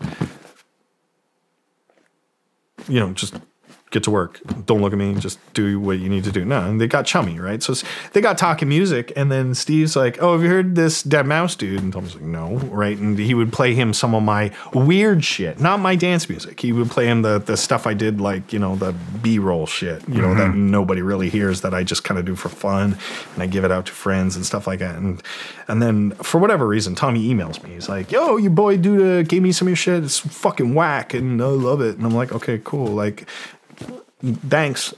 That's neat. If you want more, I can send you more. I don't know what you would do with it, but whatever. Cool." Like, I just didn't see the connection. You know what I mean? But I was like, it was still pretty cool. Like, he sends me this email, and I was like, "Yeah, your boy Steve." No. I'm like, rad, cool. So like every month or so, when I finish something cool, I'd send it off to him and get some feedback, and then the feedback would turn into like just dumb jokes or like just stupid chain emails of some meme. You know what I mean? I'm like, okay, cool. Yeah, and then I get another email from him, and I'm living in the. I couldn't go to the States. I was banned. Still, henceforth, yeah. So I'm in Niagara Falls, back at my mom's house, debating on moving to Toronto or not. And I get this email from Tommy. He's like, "Yo, I'm playing in Hamilton. You want to come?" And I'm like, "Yeah, threaten me with a good fucking time. Of course I'll come." So Hamilton's like, 30-minute drive from Niagara Falls. So it's just like our local thing. He's doing some Motley Crue shit. So he's like, "Yeah, here's Tony's number, email, just go and send him. He'll put you on the will call and whatever and get you whatever." So I'm like, cool, yeah. Well, I mean, fuck it, I'll go. I've never been to a concert. I'll go happily sit in GA or whatever ticket you fucking got me, and I'll fucking chill. And so I get there, and I message this Tony guy on my fucking Fido, and he's like, "Oh yeah, come to gate da da da da." And I'm like, fucking Christ. So I'm like trying to like navigate my way around this whole like idea of being at a venue which I've never been, and then anyway, this fucking BT bleach tip douchebag looking dude fucking finds me, and he's like, "Hey, you Joel, right?" And I was like, "Yeah." He was like, "Oh, Tony." I'm like, "Oh, hey man, nice to meet you." He said, "Yeah, come on." So he walks me in through the loading bay and just takes me into like one of the locker rooms, and it's like just draped with like fucking hippie sheets, and it just reeks of Nag Champa. That's why I discovered that shit, by the way. The incense, right? And fucking Tommy's just sitting there, and I was like, "Oh, hey." He's like, "Oh, dude. And he's like the nicest guy. Like he's that kind of dude that'll like, like if a friend brings a friend to like a dinner event because he's a good friend of theirs, like he makes everybody feel welcome. You know what I mean? He doesn't just kind of have you around as a prop. You know what I mean? He'll be like, you know what I mean? He's a really, really cool dude. I'm really envious of that because I can't be like that. Like as on as he is when it comes to social awareness. Yeah. Even though he's not aware he's doing that, he's just got some weird thing with his brain, I guess. I don't know. But he's a really, really cool dude. And I was like, "Oh, hey, nice to meet you, man." He's like, "Yeah, rad, dude, let's fucking, you want a beer?" No. I was like, "Yeah, cool." So I was like sitting around drinking. And the funny thing is that my first interaction with the guy really was, so he's like, it was a locker room, right? But they just draped over the pissers, basically, right, with some bullshit just to make it look a little more homely or whatever. And he's got this sound system that has got Figgy pushed in there for him so that he can like kind of party before the show, which I thought was absurd. And he had these contest winners like kind of shuffled into the room, and they're losing their fucking minds. I'm just kind of just like witnessing it at this point. I'm not like shivering in a corner. I'm just like, this is so bizarre, man. Like, what am I doing here? How did this happen? And while I'm in that thought, this is a younger girl came in, like 15, 14 maybe, and her, I would assume, mother, right? I'd like kind of come in. So I'm like, oh, maybe she won a contest thing, and she had to come with her mom because fucking, that's whatever. So they're all sitting around, and the mom is just kind of like me. We're just like, what the fuck going on in here? You know what I mean? And Tommy's just like partying. He's like, yeah, killer. And so I'm sitting down and there's this like little table here. I'll never fucking forget this. And he just kept putting beers in front of me like Corona. So I'm like drinking a beer. And he's sitting beside me. He stands up. He's like, watch this. He takes the empty bottle, stands up, and just whips it across the fucking room, hits the wall. It fucking explodes. And I was like, oh my God, that's funny. But why would you do that? You know? And the 14-year-old girl is just like laughing her ass off. The mom's terrified. Glass is flying fucking everywhere. And he starts handing me, and he's like, do it.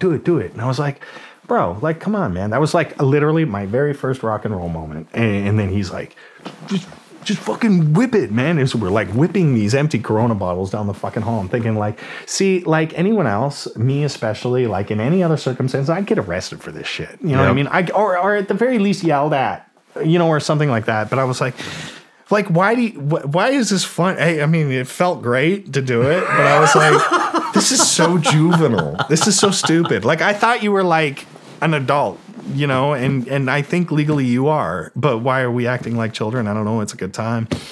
And there's actually a really I got a photo from that night. I just have to show you this and get your reaction. This is the weirdest fucking photo. Because he's like, yeah, come on, we'll take a selfie. And I had like one of those shitty phones. It's very Googleable.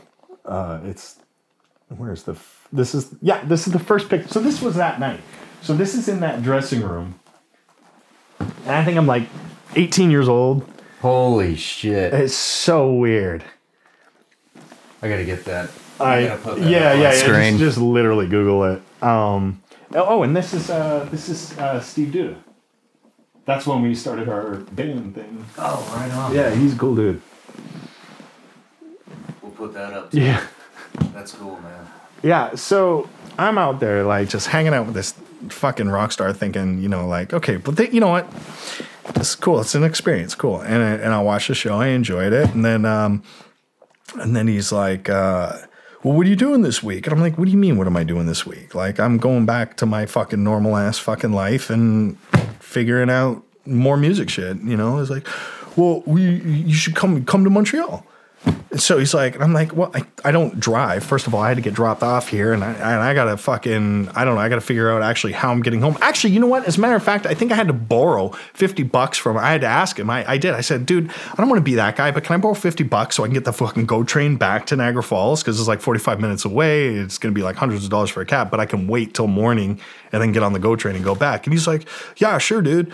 But when do you come to Montreal? I'm like, well, because I can't afford a flight to Montreal if I can't afford a fucking train ride home. He's like, no, just fucking come on the bus, fucking idiot. And I was like, all right. So I got on the bus with him, his tour bus, and then we drove up there. And of course, it was all night just chatting about dumb shit. Nothing music, nothing, no business, no nothing. And I was like, okay, the guy's actually kind of fun to hang out with. He's like a fucking kid. He's a really cool dude. So I ended up like staying with him for like a week. So we do Montreal, we do Quebec, well, Canada. And he's like, I gotta go back to the States later, dude. And I'm like, okay, drop me off at fucking home, you know? And actually, funniest story, my mother was like, I lived off the highway. Pretty much, like, so once the highway kind of ends, you go left or right or straight, right? Straight goes into like a tiny suburb. Left or right goes down this main street called Montrose Road in Niagara Falls. And we lived in like a little bungalow thing in that subdivision. So Tommy had to come back through Niagara Falls to go over to the U.S. border to go to Buffalo, right? And I was like, dude, perfect. Can you drop me off? Like, just literally, like, just exit the highway, fucking, and then just drop me off, and I'm good. And he's like, oh, yeah, easy, because we got to take the QEW to go to the fucking Rainbow Bridge anyway. And I'm like, oh, this works out perfectly. Thank you. So I stayed on tour. We went to a few shows, and he drops me off. And my fucking mom sees this Motley Crue tour bus fucking pull up literally out front of the fucking house because it's right off the fucking highway. Okay, later, dude. Okay, bye. Getting in the house. Mom was like, what the fuck? You know what I mean? I'm like, yeah, it's so weird. Because my mom obviously knows who Tommy Lee is. She's like, you were just with Tommy. And I was like, yeah. I don't know, like showing her the picture. And I was like, yeah, we did whatever because he knows Steve. And she's like, that is just all right, okay. Get a job now, or whatever. It was just the most bizarre thing. And of course we stayed in touch, and we collaborated together. Me, Tommy Lee, Steve Duda, and our other mutual friend DJ Arrow, who works with Tommy the most. Like when Tommy does the DJ show stuff, Chester, his name is, but we call him Arrow. All started a group called WTF. We produced some tracks together. So WTF is me, Tommy Lee, Steve Duda, and Arrow, and we did some electro and stuff like that. Put that out. It did okay, and I still rock it from time to time. It's pretty fun. So every few years we get together and fucking all go play a show together and some quiet thing or something just for funsies. But other than that, it's like mostly hangs. Do you guys still do that? Shows? Yeah. We almost did. Where Ireland. Yeah, we almost did a show in Ireland because we had Motley tour was like intersecting with the Mouse tour. Oh, so I was man. like, bro, we hung out, but I was like, we should do a show, but we would have to fly Arrow up, but Arrow had fucking tore his ankle up like real bad. Like he had to get surgery and pins and shit. Just walking up some stairs, something lame, and he couldn't make a flight. And we're like, yeah, all right. So we just ended up hanging out and went to the show. But man, I love that dude though. He's such a good point of reference for me because I mean, in my space, particularly EDM, there's just so much like main character shit that I cannot fucking stand. It's like I go to shows and I'm in and out. Like I'll literally show up 5 minutes before I have to go do the thing and then walk off, get in the car and just get the fuck out.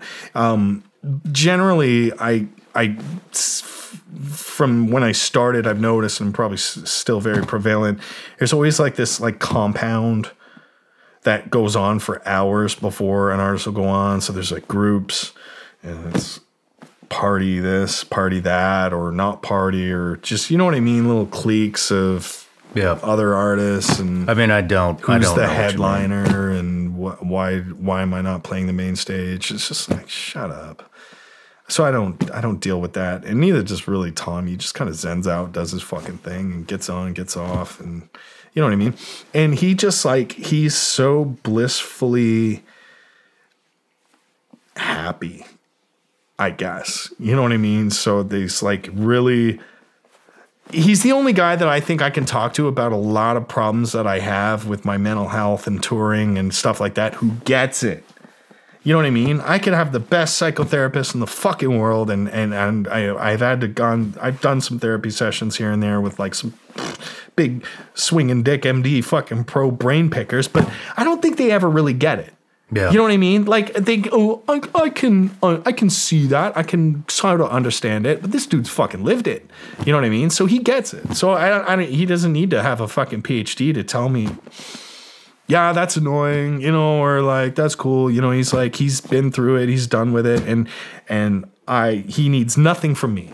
You know what I mean? Yeah. Like, and I need nothing from him. So there's no parasitic shit between the two of us. In that aspect, I know exactly what you're talking about. Yeah. You know, so it's like, it's nice to know somebody that doesn't want something from you. It really is.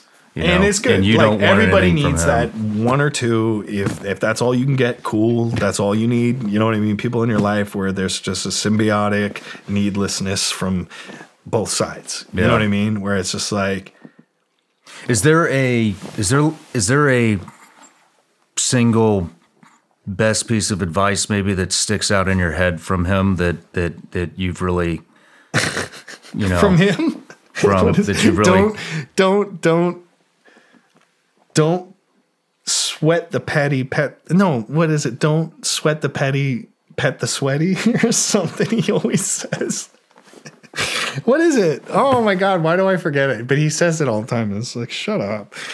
Don't sweat the petty, pet the sweaty, or something.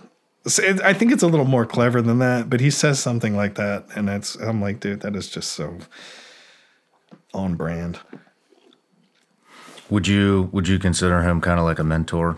Yeah. Oh, 100%.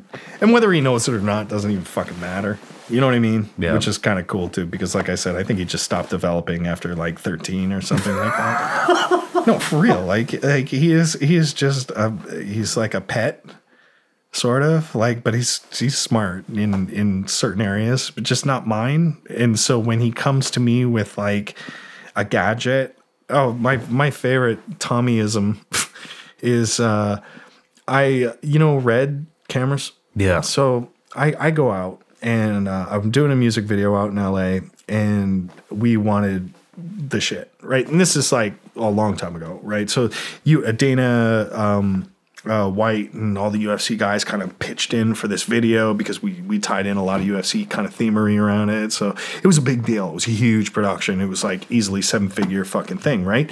And so part of that was they got the bomb squad from fucking Red to come in and bring us all this thing. And then we looked at like, we were all looking over the P&L and costs of everything and stuff like that. And it turned out the operating and rental cost of one of those Red cameras was like so insane that it actually made more sense to buy one.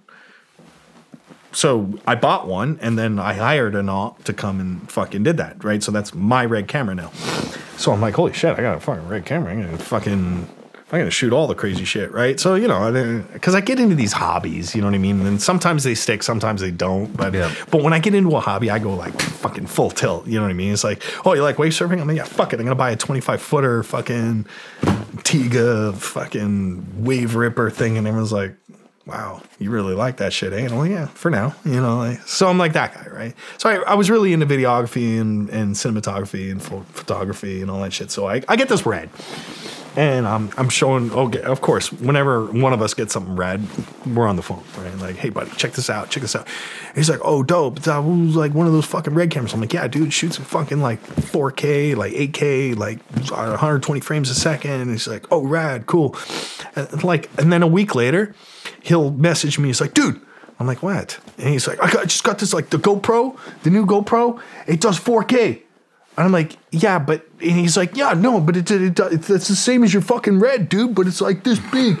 I'm like, yeah. And he goes, dude, it's 4K. It says right on it. And I'm like, it is, but it's not, Tommy. It's not. He's like, I don't see the fucking difference. I'm like, oh my God, dude, stop. Like, fuck, bro, I love you, but shut the fuck up. It's 4K. So you never really got into the party. No. When it comes to the festivals and stuff. No, I'm too socially awkward for that. Actually, one of my worst memories was like trying to be that for like half a second. There's a guy I really like. His name is Jeff. He goes by the name Excision. He does like drum and bass and dubstep, like the really like wook shit, basically. It's like he's killing it. He's killing it. He always has. And he would be on tour with me. He was actually my opener for like a little bit on a Deadmau5 thing, and he was just a really cool dude, chill, easy to work with, and now he's just like this fucking. I couldn't afford him if I wanted to. He's just killing it. And I remember I hadn't seen him in like 5 years or something like that. And it was like, again, it was at one of these like artist compound things. He had his own little trailer thing. And then people just tend to kind of just pop by trailers of people they know or whatever. And they're like, hey bro, whatever. And I was like fucking 5 beers deep. And I was just already a little hungover. And I don't know. I don't know if this is even true or not, because I don't really remember it. But I opened up the fucking door, and Jeff was in there with like a whole bunch of like, hangers outers. Probably some of them were actually his friends, but just like whatever. It was like a whole big party thing.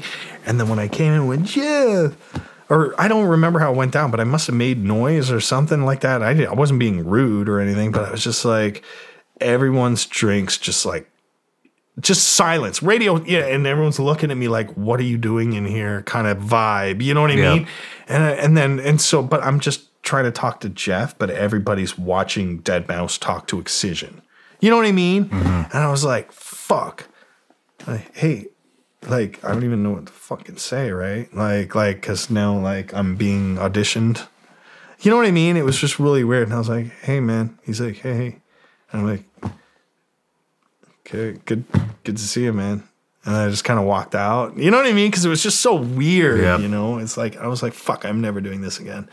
Unless I truly know the guy. Like, there's like, I can count on one hand how many DJs or EDM dudes that I actually really like to just hang out with and shoot the shit. Who is somebody you really enjoy? Eric Prince.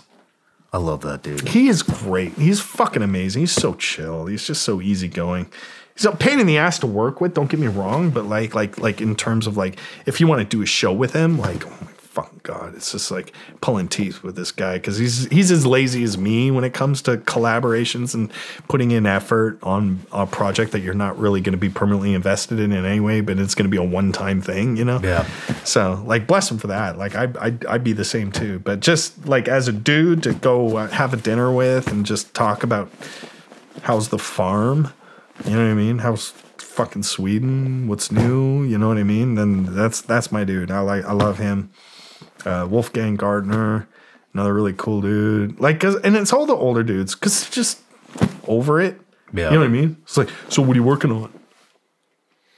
Like musically, you know what I mean? Like, what's your next move? Like, you think I want to talk about that? You know what I mean? Yeah.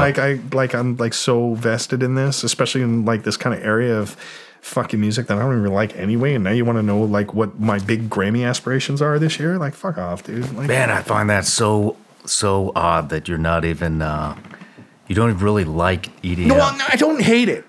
I don't hate it. I don't detest it. I'm not up there hating my fucking life going, look at all you idiots. No, it's not that. It's like I don't listen to it. Yeah. How about that? Yeah. Okay, you know what I mean? Like if I want to relax and just zone out or be inspired, I'm not inspired by modern day EDM or my own. You know what I mean? Like, so there, I'll throw myself under that bus too. You know what I mean? So a lot of people like kind of might take that out of context when I say, oh, I hate EDM. Well, I get it, man. No, I never listen to any of my interviews. Half the time I don't even remember what the hell we talked about in there. Because, you know, but I get it. But you don't hate it. You know I don't hate it's it. just, I love doing my job. It's just that's not your I'm therapy. very self-critical. We're making someone else's fucking content right now. You know what I mean? Like that's the way I feel when I'm up there. So I'm not up there, like I said, being ugh. You know what I mean? Here we go again. You know, I mean, maybe that's a little bit of the attitude. I think that's like sold my shit. You know, because it's kind of funny. It's I'm not malicious about it. I'm not like spiteful, but it's you. It's just me being me, and that's it. And a lot of people really like what is that shit? Marmite. Yeah, some people love it, and some people are like, you know what I mean? It's like I like being in that arena. You know, I don't like. I can't imagine what it would be like if everyone just fucking loved you. Yeah, you know what I mean? Like who talks shit about Radiohead? You know, Yeah. What's that guy's day like? Like, you know, like having to go through all my inbox and not getting a single "you suck" for no reason email. That sucks. It's like who goes fucking Rage Against the Machine? Ugh, terrible. No one. You know what I mean? Do you get pressured a lot to partake in the party? Oh yeah. Oh no. Not on site. Not at the workplace. Okay. And by workplace I mean the music festival and all that shit. No, I'm nowhere near that shit anyway. And even if I was, you know what I mean? Like, but like if I'm dragged out to an after party, you know what I mean? And then there's some shit going on. There's fucking lines all over the fucking place. And they're like, hey, bro. And I'm like, nah, I'm good. I can't. Yeah. I can't for health reasons. Like, not that I want to. And it's just the doctor said no. And you know what I mean? It's just like, I can already. It's like going to Burning Man. I don't want to go to Burning Man ever. You know what I mean? Not because it's the trendy thing. It's no cultural hate thing. It's just like, I don't want to be dusty and hot and not have a shower possibly. You know what I mean? I don't want to get accosted with good vibes. And you know what I mean? That's just not my thing. You know what I mean? I'm not into that. So I don't need to try it. You know, because I have a very clear image in my head, very clear. It's almost like blind faith, like a Christian thing, like God is totally real. Belief in my head that I will get dusty, and I'll just be irate at all the good vibes and plur and peace and love and open your mind, man, just let it go kind of thing. I am just so faithfully sold that that's what will happen, that I won't do it. It's the same way I feel about drugs. I don't think I'm going to have a good time. I think I'm going to freak the fuck out, go into cardiac arrest, possibly die. I don't know. But either way, it's going to end with me in the hospital or me being, oh my God, you see that guy last night?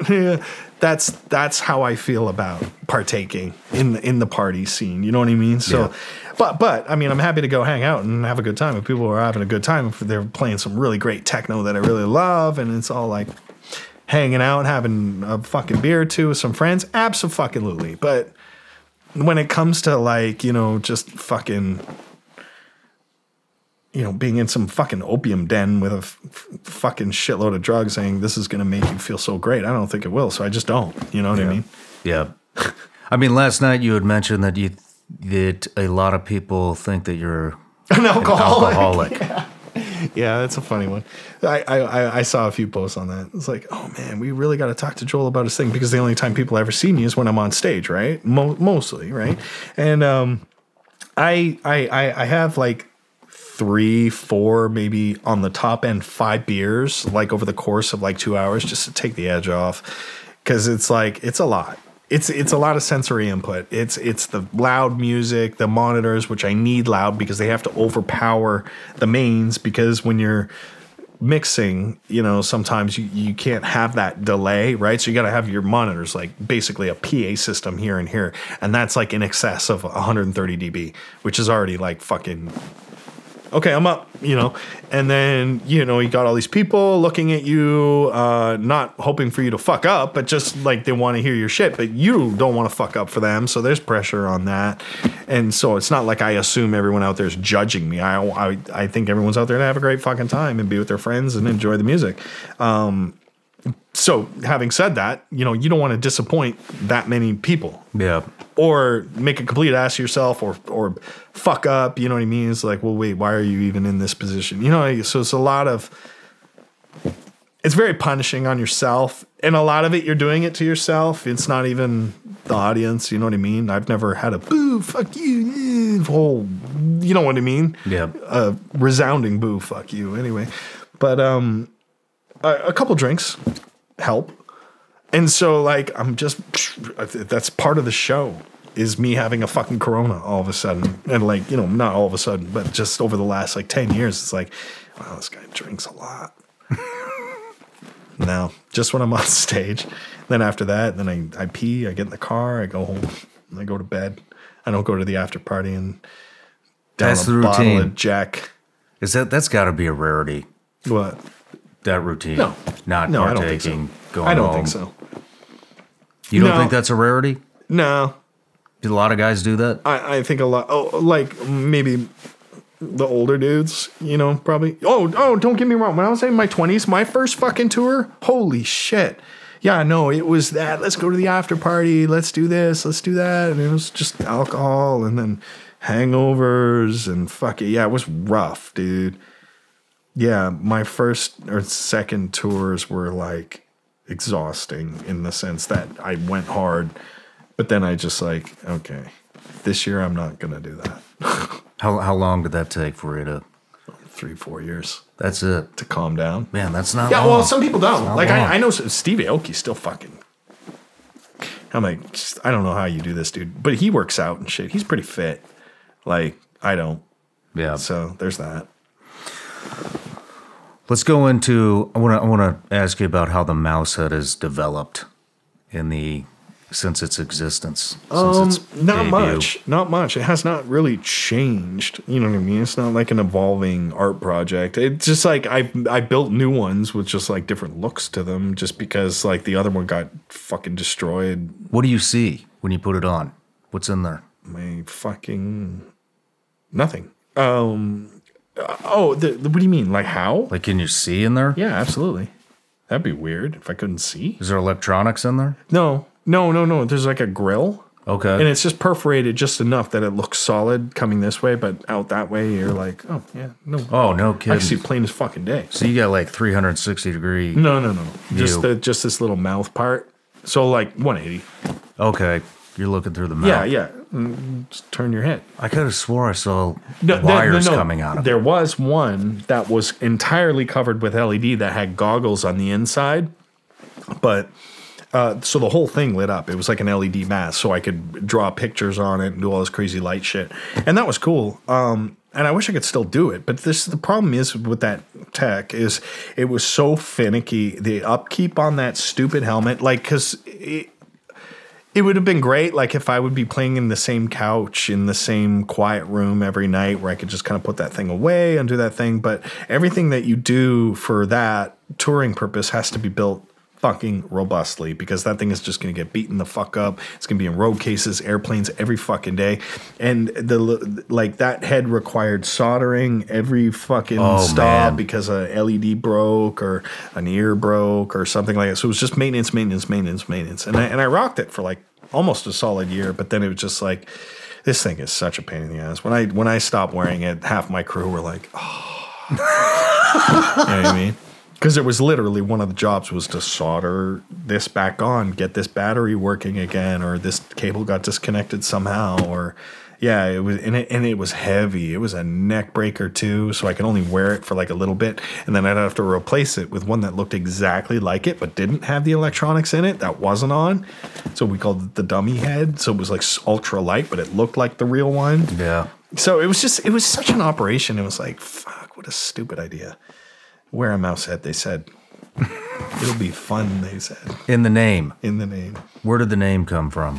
The name came from, long story short, a mouse crawled into my computer and died on my GPU. And it just reeked up my whole apartment. And I'm like looking around everywhere in my apartment for this like fucking carcass, because you could smell it. You know what dead shit smells like, right? Mm-hmm. And it's like, fuck me, man. And I'm like, cleaning everything. It's like the last place you're gonna look, right, is inside your PC, and your PC's got like a little fan in the back too, so it's just blowing this fucking smell around. And I remember I was on some internet like chat room on IRC, and my name used to be like Halcyon 441 because it fit in the thing. And so I would go into this group that I had a lot of familiar friends in and stuff like that. And then I would tell them, oh my God, guys, I found it. There's a fucking mouse like that got fried on my GPU, like inside the tower, and the fan's just been blown out of the small time. Everyone's like, oh, fuck, that's nasty. There's no way you would have found that. No, because I had to change a GPU. That's the only way I found it, because otherwise I don't need to open up my computer, right? It's good to go. And I was like, fuck, and they're like, dude, that's so fucking gross. No. And I was like, ha. So that was kind of like the story of the day, right? And I remember leaving the room or whatever, and then going back the next day, like, because I was also programming for a company called Robust Tech, so a lot of the employees would be in there or whatever. And there was a lot of transients in that channel too, like meeting people that would just like log on, log off, see what's going on. So there's always like someone new. It wasn't just the same 20 people. It was like about 100 people in this room. And then when I would get back on, I'd be like, hey, morning. And everyone's like, hey, oh, it's the Deadmau5 guy. So they would say the Deadmau5 guy. They kept calling me the Deadmau5 guy. And so I'm like, fuck you guys, dude. Like, come on, it's not funny. And then, and so I just decided to get on the joke. So I changed my nickname to DEADMOUSE. But then, on FNet, when I go to fucking return that and say, give me that nick, it would do DEADMOUS, because the E was one character too long. You can only have 8 characters as a name on FNet, right? You couldn't just have a long name. On Dalnet you could, but on FNet you couldn't. So I had to trim it down. So I had to do DEADMAU5, which is like the leet speak version of mouse. Like, they say hacksaw, right? Like H4X0R. You know what I mean? It's just kind of part of that Cyrillic, using a number in the place of a letter kind of stylization of a word.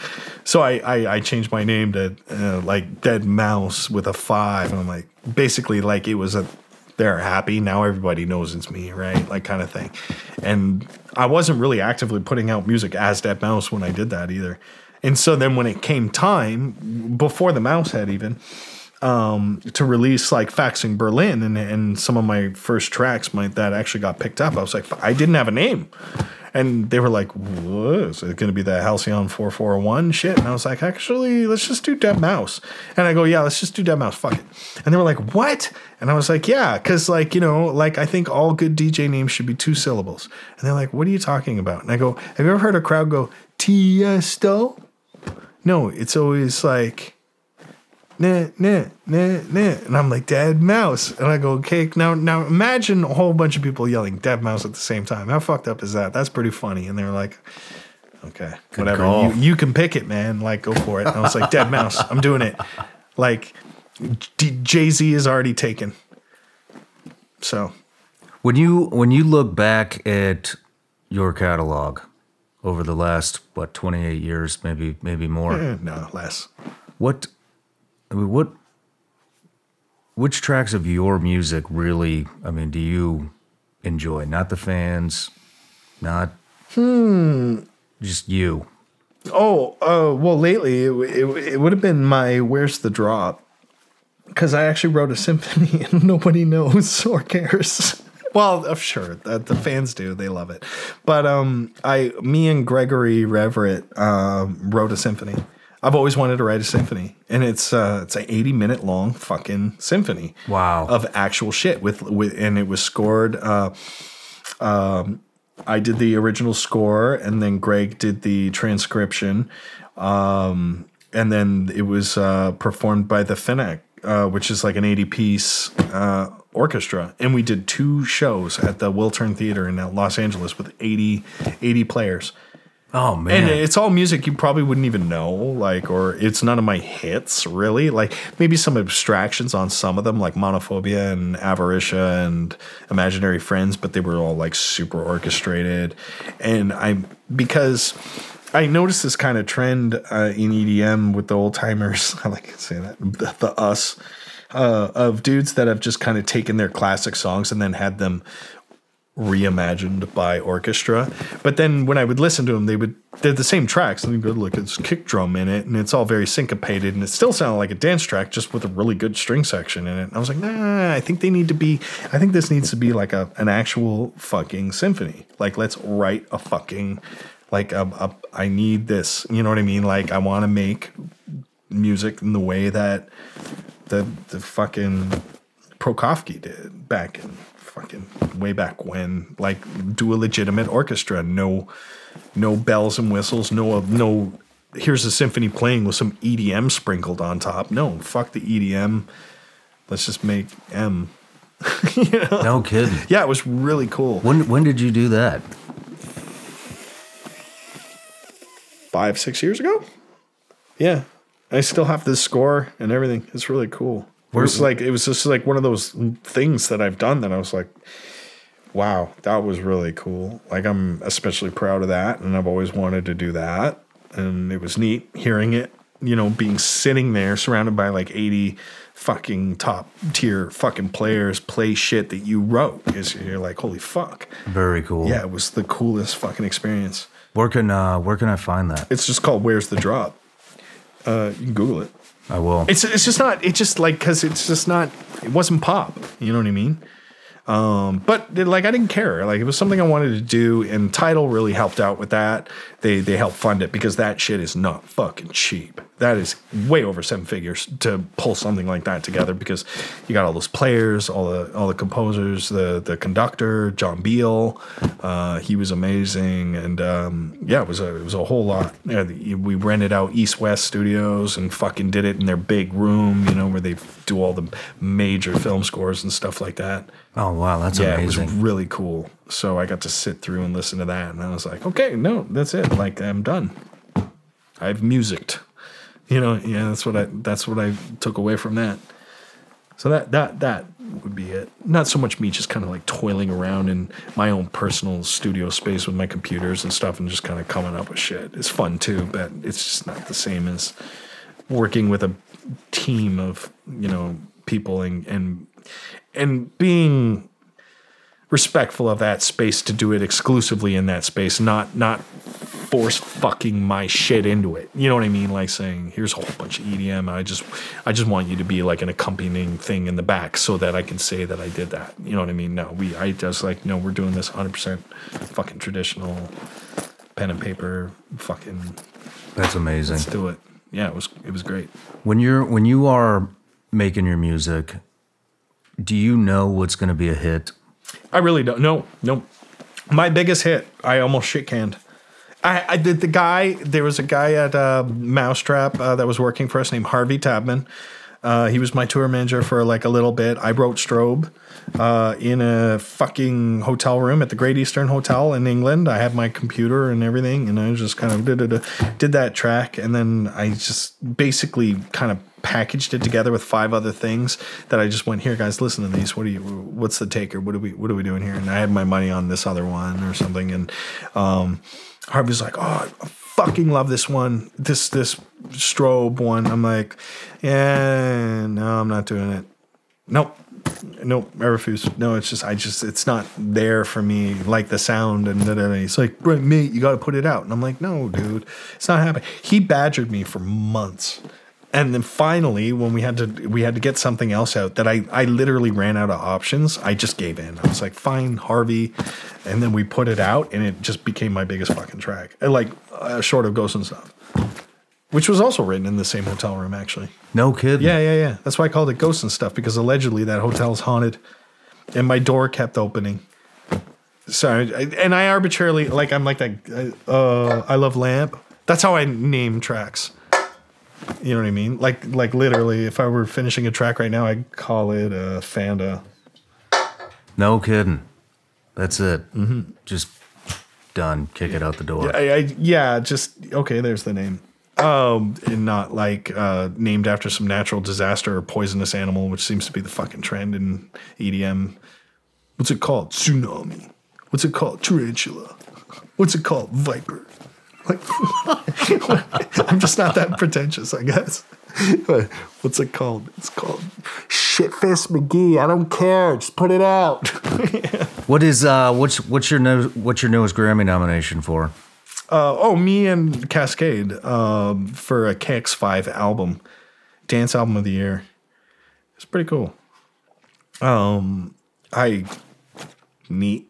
I don't know what to say. I mean, like, I get it. Like, it's nice. I think it's more for the fans than it is for my personal satisfaction. I remember actually I had a really funny conversation with Trent Reznor about Grammys once, and I was just like, he was up for, Emmys or Grammys or some Golden Globe. I don't know, some bullshit. He did Gone Girl soundtrack, right, with Atticus Ross. And it's like still like one of my favorite soundtracks. And he was up for like either a Grammy or some fucking thing that you get in Hollywood for doing a thing, right? One of those. And he was I was talking to him about some other unrelated shit, and I knew he was up for the thing, and he didn't win it over some other bullshit, right? Like, or whatever. You know, I'm sure it was bullshit, but just like he just basically didn't win it. And I remember saying to him, like, yeah, but I mean, like, come on, man. Like, fuck, you've done so much. Like, do you really need a shiny piece of fucking plastic to validate your position in what you fucking do, dude? Really? And then he went, yeah, I fucking do. Because he worked so fucking hard at it. You know what I mean? Like, and that was like his thing. And I was like, I was not expecting that fucking answer from him at all. And I was just like, holy shit. I was like, okay.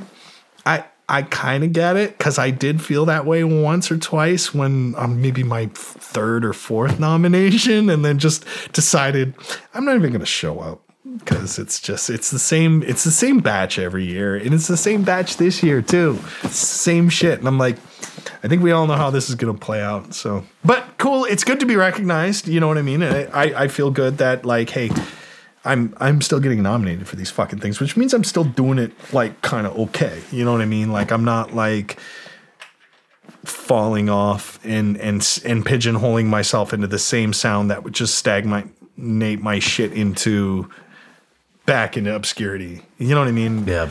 Like that's a really hard thing to do as an artist, I would imagine, is being able to keep it up. You know what I mean? Like, because a lot of guys will come out with some really great ideas and have these original hits and just come flying out of the fucking gate. 2 years. Who?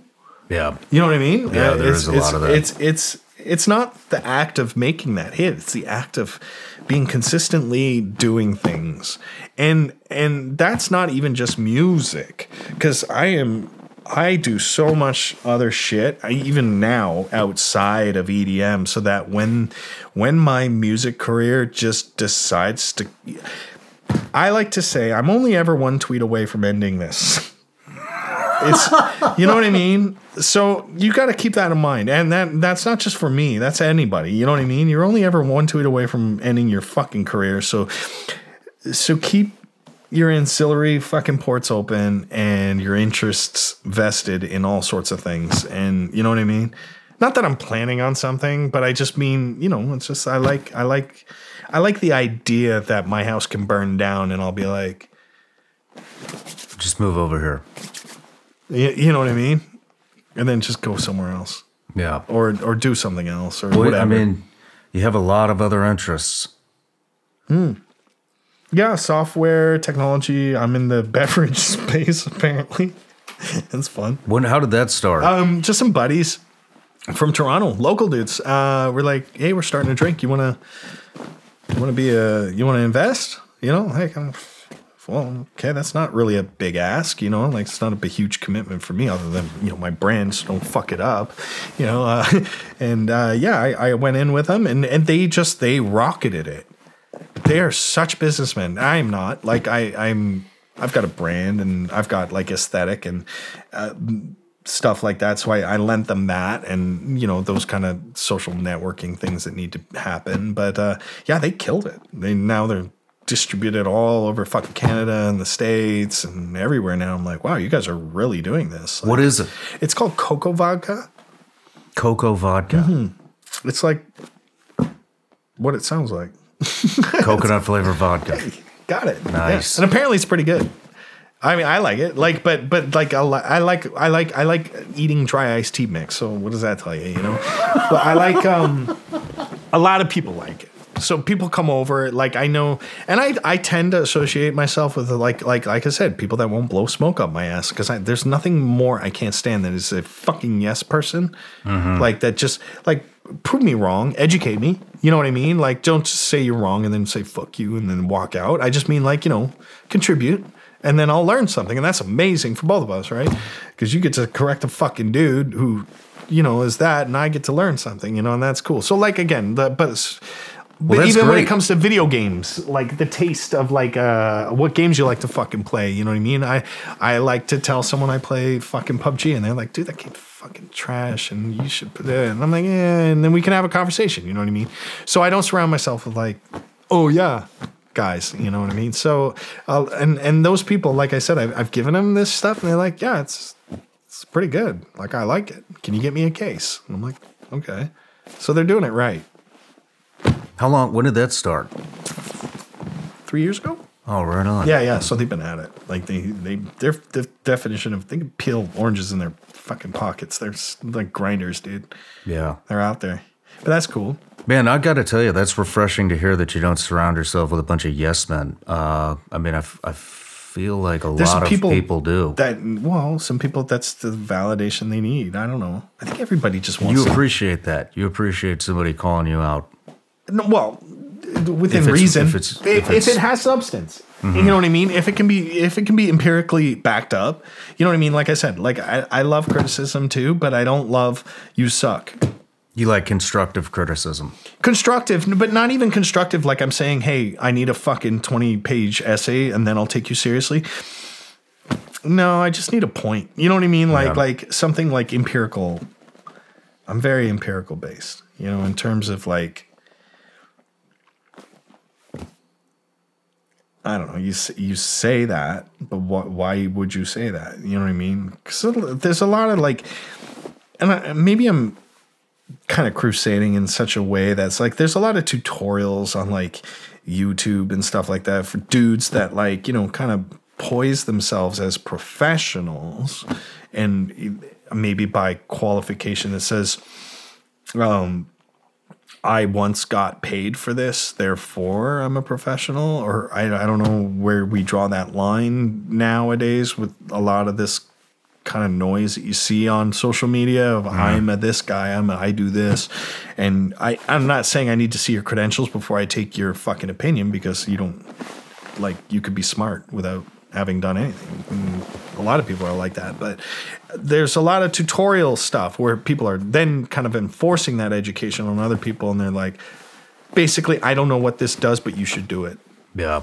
And we should all just homogenize our sound to this, you know, use this limiter at the end of the chain to make it as loud as possible, when empirically you'd be saying, hey, let's strip all the dynamic range out of your track so it'll sound shit in a nightclub, but it'll sound really great on your earbuds, you know what I mean? Which kind of is a play, I suppose. And then when they're kind of called out on that bullshit, they're like, well, that's the style. I'm like, well, you can't fucking argue that. You know what I mean? It's like, you know, remember they were like, our black metal was recorded through a fucking headphone.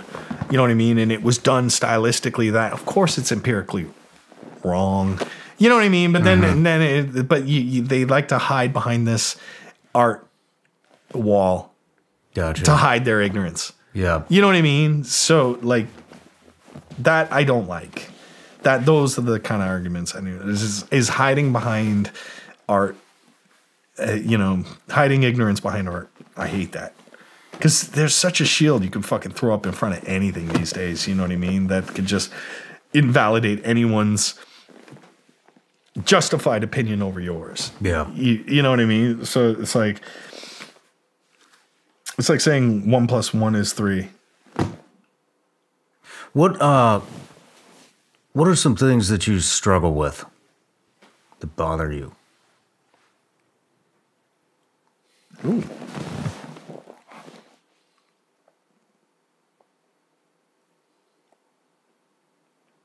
Being social, I think. You'd like to be able to improve how social you are? being people that I like. You know what I mean? Mm-hmm.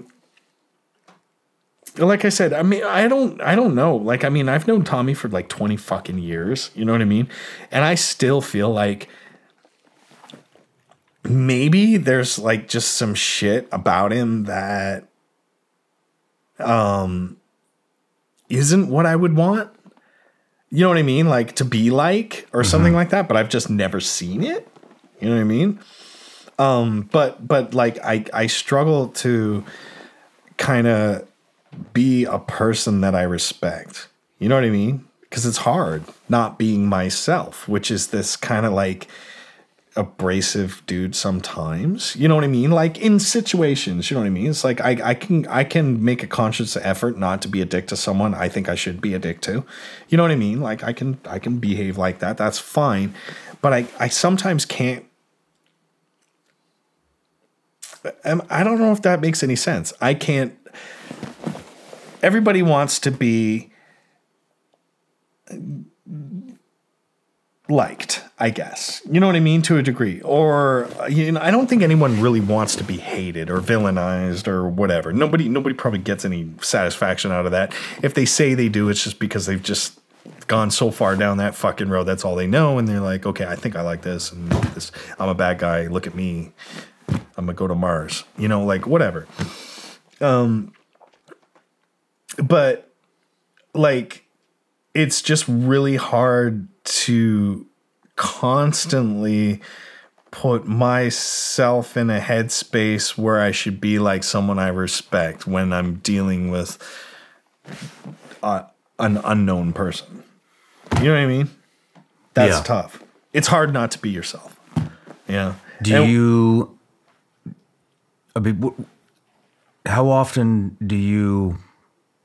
How often are you, I don't know how to fucking ask this question. It is weird. I think I know where you're going. How often do you find yourself not being yourself, not being true to yourself, not being who you are? Not that often. Not that often, because I've made a point to be just so recluse, you know what I mean? And I avoid people. Like, I avoid them at shows. Not like get away from me. No, I just mean like... Are you avoiding people or certain situations? certain situations with people. You know what I mean? I guess I don't have the best empathy at all. You know what I mean? I don't know what it is.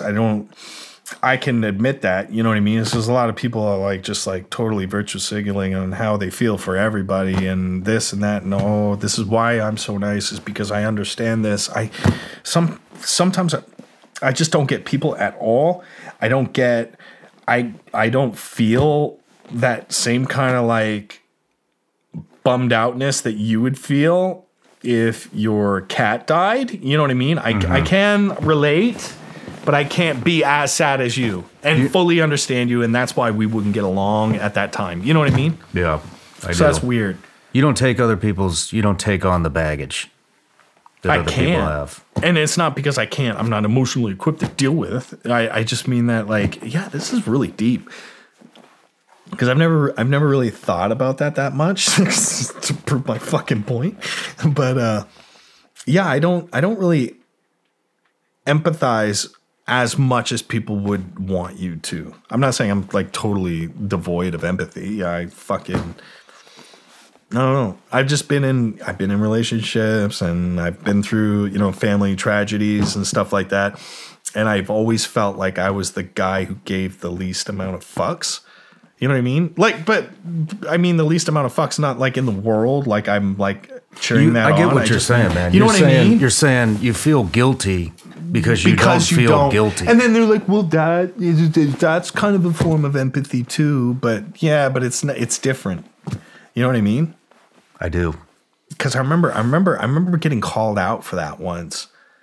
I'm probably going to catch shit for this, but like, I remember my grandma's funeral. It was like, everybody was like, you know what I mean? Well, fucking funeral. It's a bummer. You know, grandma's dead. And me and my grandmother were the closest, right? She's the one that got me into computers, and she bought the Atari for herself so we could go over and play it and stuff like that. She was the one, right, that kind of got me in there, right? So, and I was like, I remember being at the service, and I'm just like, and my sister actually kind of gave me the what for, you know what I mean? Like, why aren't you? And then we got in a fight over it. You know what I mean? Like, not like on site or whatever, but there was some friction there. You know what I mean? I'm just like, I don't know. I'm not that upset over it. You know what I mean? Not like I'm glad. I just mean that's what happens. And you know what I mean? Like, I don't want to put myself where you're going to dwell on it. Yeah. And, you know, whatever. And it was really weird. And that's what I was like, fuck, man. Am I going to grow up to be a fucking serial killer? Like, what's going on here? You know what I mean? That made me question a couple fucking things. So yeah, and I haven't even really thought about that until you literally just brought that up in like fucking 20 years. So that's really weird. But yeah, I guess if I could do better at that, it would be at that. Or at least faking it. You know what I mean? Well, I don't know I don't think there's a reason to fake it. I mean, people. Well, yeah, because it's like people like won't ask you that weird. Why are you so weird, dude? People like to, man. I don't want to say lower themselves, but they like to dwell on stuff, you know, and it's they don't want to leave the tragedy or whatever they're in at the moment that's keeping them down. You know, they a lot of people, I think they dwell in that space. Yeah, but it's not even just that. It could just be a simple, basic. It's like, it doesn't have to be that heavy. I just mean like even things like where like I had some fans come up to me at an airport once, and it was the worst possible fucking time to come talk to me. Like, I was so fucking pissed. Long story short, but like I just, like, this shit went down with my fucking tech, and I had a show, and I was like on zero fucking sleep, and I'm losing my fucking mind because this piece of shit software was doing this thing. Anyway, it was enough to throw me into a murderous rage. And these people came up to me, and I didn't know who the fuck they were, right? They just start talking at me, right? And I'm just like, not having it, right? And just like, and I said, would you just fuck off? You know, like basically, like I don't know who the fuck you are. I didn't know who they were, right? And then as they were leaving, they were like, well, we were big fans. And then I was like, oh, fuck's sakes, you know what I mean? Like, fuck, I can't believe I just did that. I felt terrible, like holy shit. But then I'm like, well, why did I even act like that? Why didn't I just say, hey, you know, I'm just having a really bad time right now, like Tommy would, you know what I mean? Or someone else I know would, you know what I mean? Like where I just like literally let him have it in the fucking airport where people were like, damn, like, what the fuck's going on over there? And I was like, yeah. One thing, I mean, I'm new with this, you know, and my name's gaining a lot of recognition these days with this show. And one thing I'm starting to notice is the bigger things get, it's like you're not allowed to have a bad day. no. Everybody's allowed to have a bad day, but you can't have a bad day or else you're a fucking asshole. Yeah. Do you feel like that? Yeah, sometimes. But then when you think of it that way, like literally the audacity of it just like absolves you from any fuck you you've ever fucking said, and you get on with your fucking day. Like I said, I forgot about that incident like fucking 2 days later, you know, and then I'm like, fine, cool. I even like went to Twitter. I was like, dude, because I felt fucking terrible, and I didn't like, yeah, okay, I've got like a million fucking fans, but you know, what's two? You know what I mean? Like, well, it sucks that like just the thought of somebody's just like thinking about what an asshole you are in your entirety because of that one. You know what I mean? You don't like, you're being judged by one bad moment. I've lost fucking major like big deals, like literally 7-figure fucking sponsorship things because of something they dug up, you know, and they're like, well, you know, back in 97 you said this on the internet, and yeah, and then you're like, fuck, I did, I know, and that sucked and it was stupid, but fuck me if that's gonna fucking, you know, bite me in the ass like in 2020, you know, like it's just fucking weird. But can't be too mad at that because that's just the fucking world we live in, you know. Do you think that the lack of empathy affects relationships that you're in? Personal ones? Personal ones. Yeah. But only the ones that just are kind of here, there, and gone. Every relationship I've ever made that I feel like I have a solid relationship with, we've been friends for life and probably will be till fucking dead and gone, you know. So, like, it hasn't affected the relationships that I have, like with Tommy or Steve or Bryce or fucking my lawyer or you know, like my business team and all these people that I've been working with for decades and decades. No. What about family or women? Family, nah. Family's family. That's unconditional. That's not like I'm with my family anyway. You know, it's been cool. It's just like we all bug each other and we all meet up at Christmas and fucking hang out at each other's houses every now and again. So it's things have all mellowed out now that we're all like adults and shit. So it's cool. I've been fortunate to have that kind of stability within the family there. Women, not so much, you know. I just gotta find the right one that's like just willing to like just enjoy just not fucking talking about shit, you know. I'm sure there's one out there. What are you looking for in a woman? I don't know.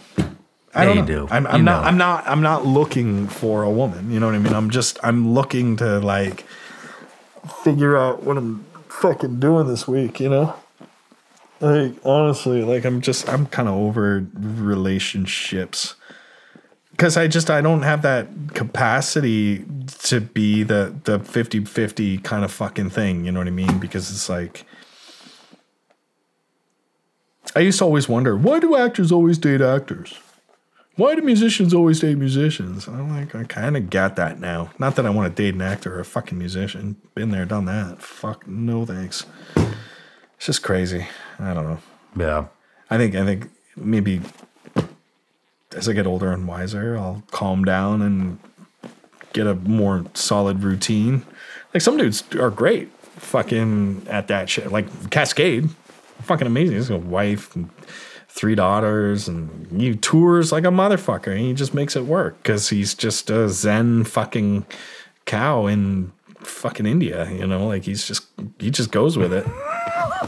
He's all good. But me, I'm just high octane stress and travel and and then thinking of my next like kind of thing, you know.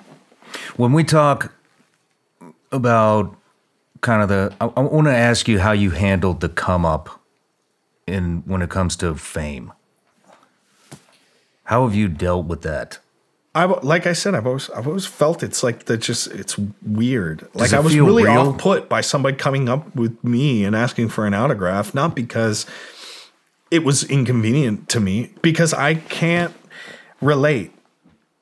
I don't know what it is with me or whatever, but I don't care who it is. I mean, of course I respect people and I like look up to people that, you know, some people that are like, you know, really brilliant in an area that I only wish I was a fraction of, or talented in music. But I don't think I have ever had that so much of a feeling that I wouldn't know how to control myself if I was near them or was locked in a room with them or a chance to meet them and shit like that. I just don't get it.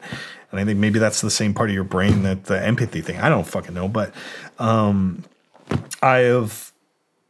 I would have imagined that, like, say, meeting Trent Reznor at Mel's Diner at fucking LA would have been like this big, I've waited my whole life for this moment thing. But it was literally, honestly, just diluted down to two fucking nerds eating shitty food at Mel's talking about fucking how Twitter sucks or something. You know what I mean? Like, it's just, it wasn't anything. It wasn't like, you know, me looking into his eyes and thanking him for inspiring me to be this, you know, it's like, and it was because I just like, people do that to me all the time. And I'm like, and I'm not saying I'm going to spare you that. I just didn't feel compelled to do it. You know what I mean? It's just like, I don't think he personally picked me, you know, and then decided to start a career so that he could get me where I needed to be. You know, that's a weird way to think about it, you know?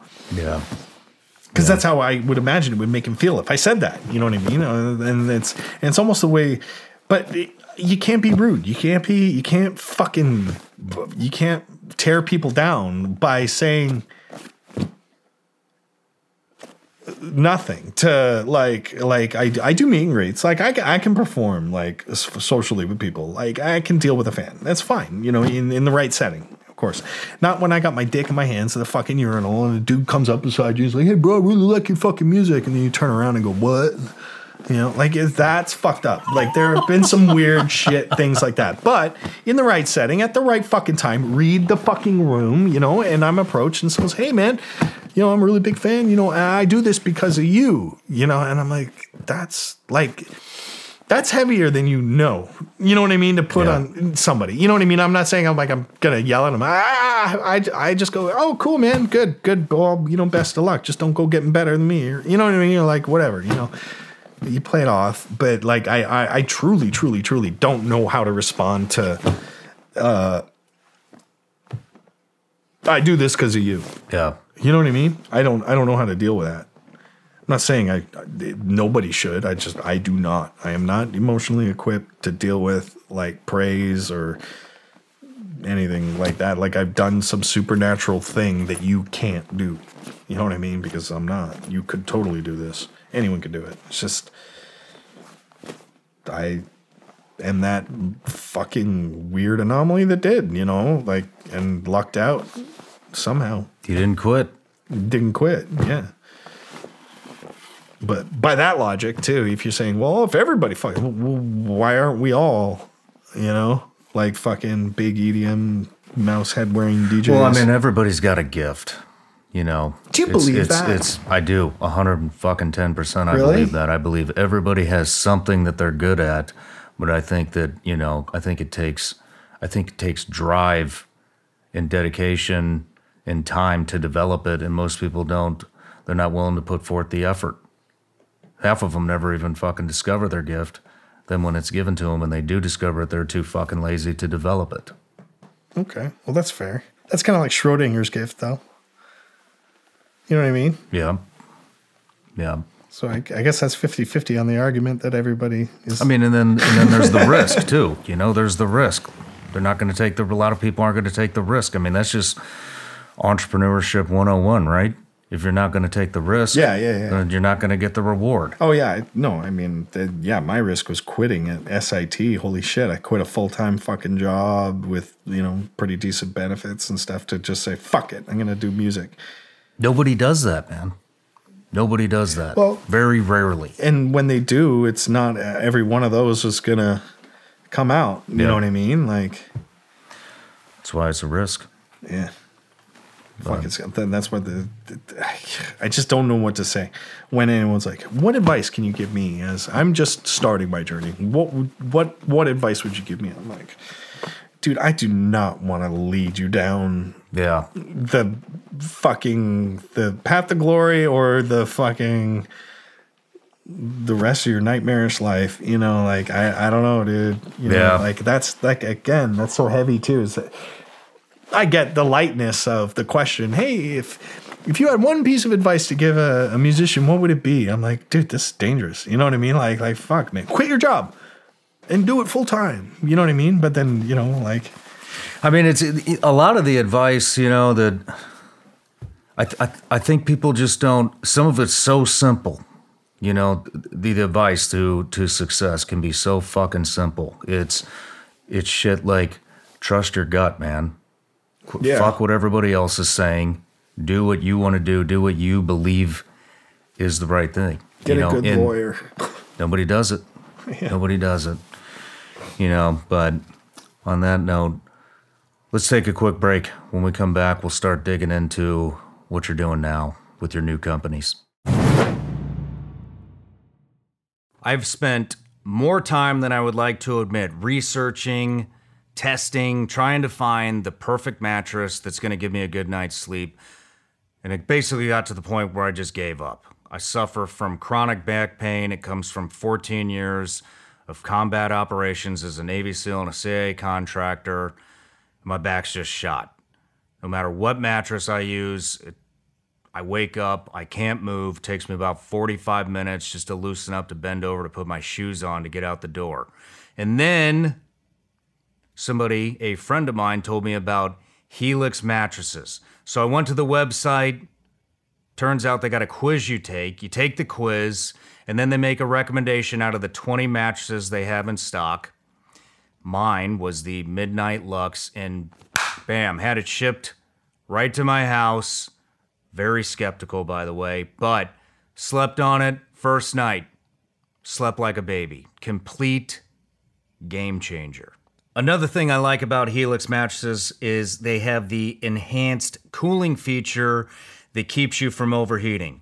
We've all used mattresses where you wake up, especially these memory foam ones, right? You wake up and you're sweating and you can't go back to sleep. Well, Helix is taking care of that. Take the Helix Sleep Quiz at helixsleep.com and find your perfect mattress in under 2 minutes. Helix is offering 20% off all mattress orders and 2 free pillows for our listeners. Go to helixsleep.com/SRS and use the code HelixPartner20. This is their best offer yet, and it's not going to last long. With Helix, better sleep starts now. I want to tell you about this business venture I've been on for about the past 7-8 months. And it's finally come to fruition. I've been hell-bent on finding the cleanest functional mushroom supplement on the planet, and that all kind of stemmed from the psychedelic treatment I did. Came out of it, got a ton of benefits, haven't had a drop of alcohol in almost 2 years. I'm more in the moment with my family, and that led me down researching the benefits of just everyday functional mushrooms. And I started taking some supplements. I found some coffee replacements. I even repped a brand. And, it got to the point where I just wanted the finest ingredients available, no matter where they come from. And it got to this point where I was just going to start my own brand. And so we started going to trade shows and looking for the finest ingredients. And in doing that, I ran into this guy, maybe you've heard of him. His name's Laird Hamilton, and his wife, Gabby Reese. And they have an entire line of supplements with all the finest ingredients. And we got to talking.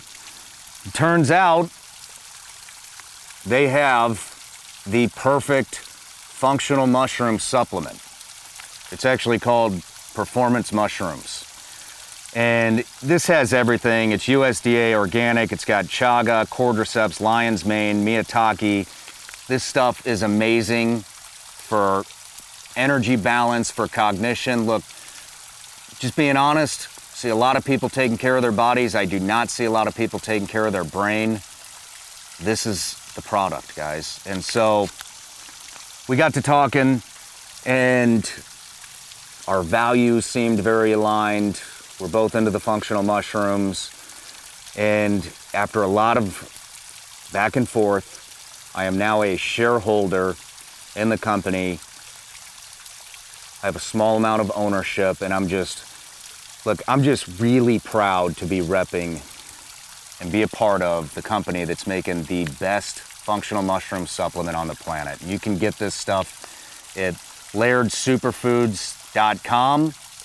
You can use the promo code SRS. That'll get you 20% off these performance mushrooms or anything in the store. They got a ton of good stuff. Once again, that's layeredsuperfoods.com. Use the promo code SRS. That gets you 20% off. You guys are going to love this stuff. I guarantee it.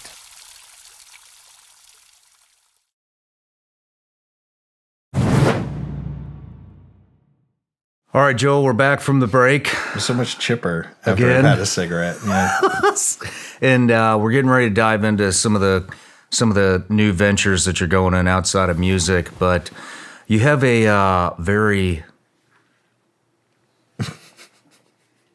you have a history. You have a nice legal career. Yeah. Well, no, my lawyer does. That's for sure. What? Well, I've gotten in shit, but not like dumb shit, like criminal or shit I didn't bring on. But it's just like the mouse logo was, I guess Disney had a huge problem with that, but not until like after 8 years of me actually using the mark. You know what I mean? So even the trademark office is like, but you could have contested this a decade ago. Oh, you just waited for him to get big, and now you're.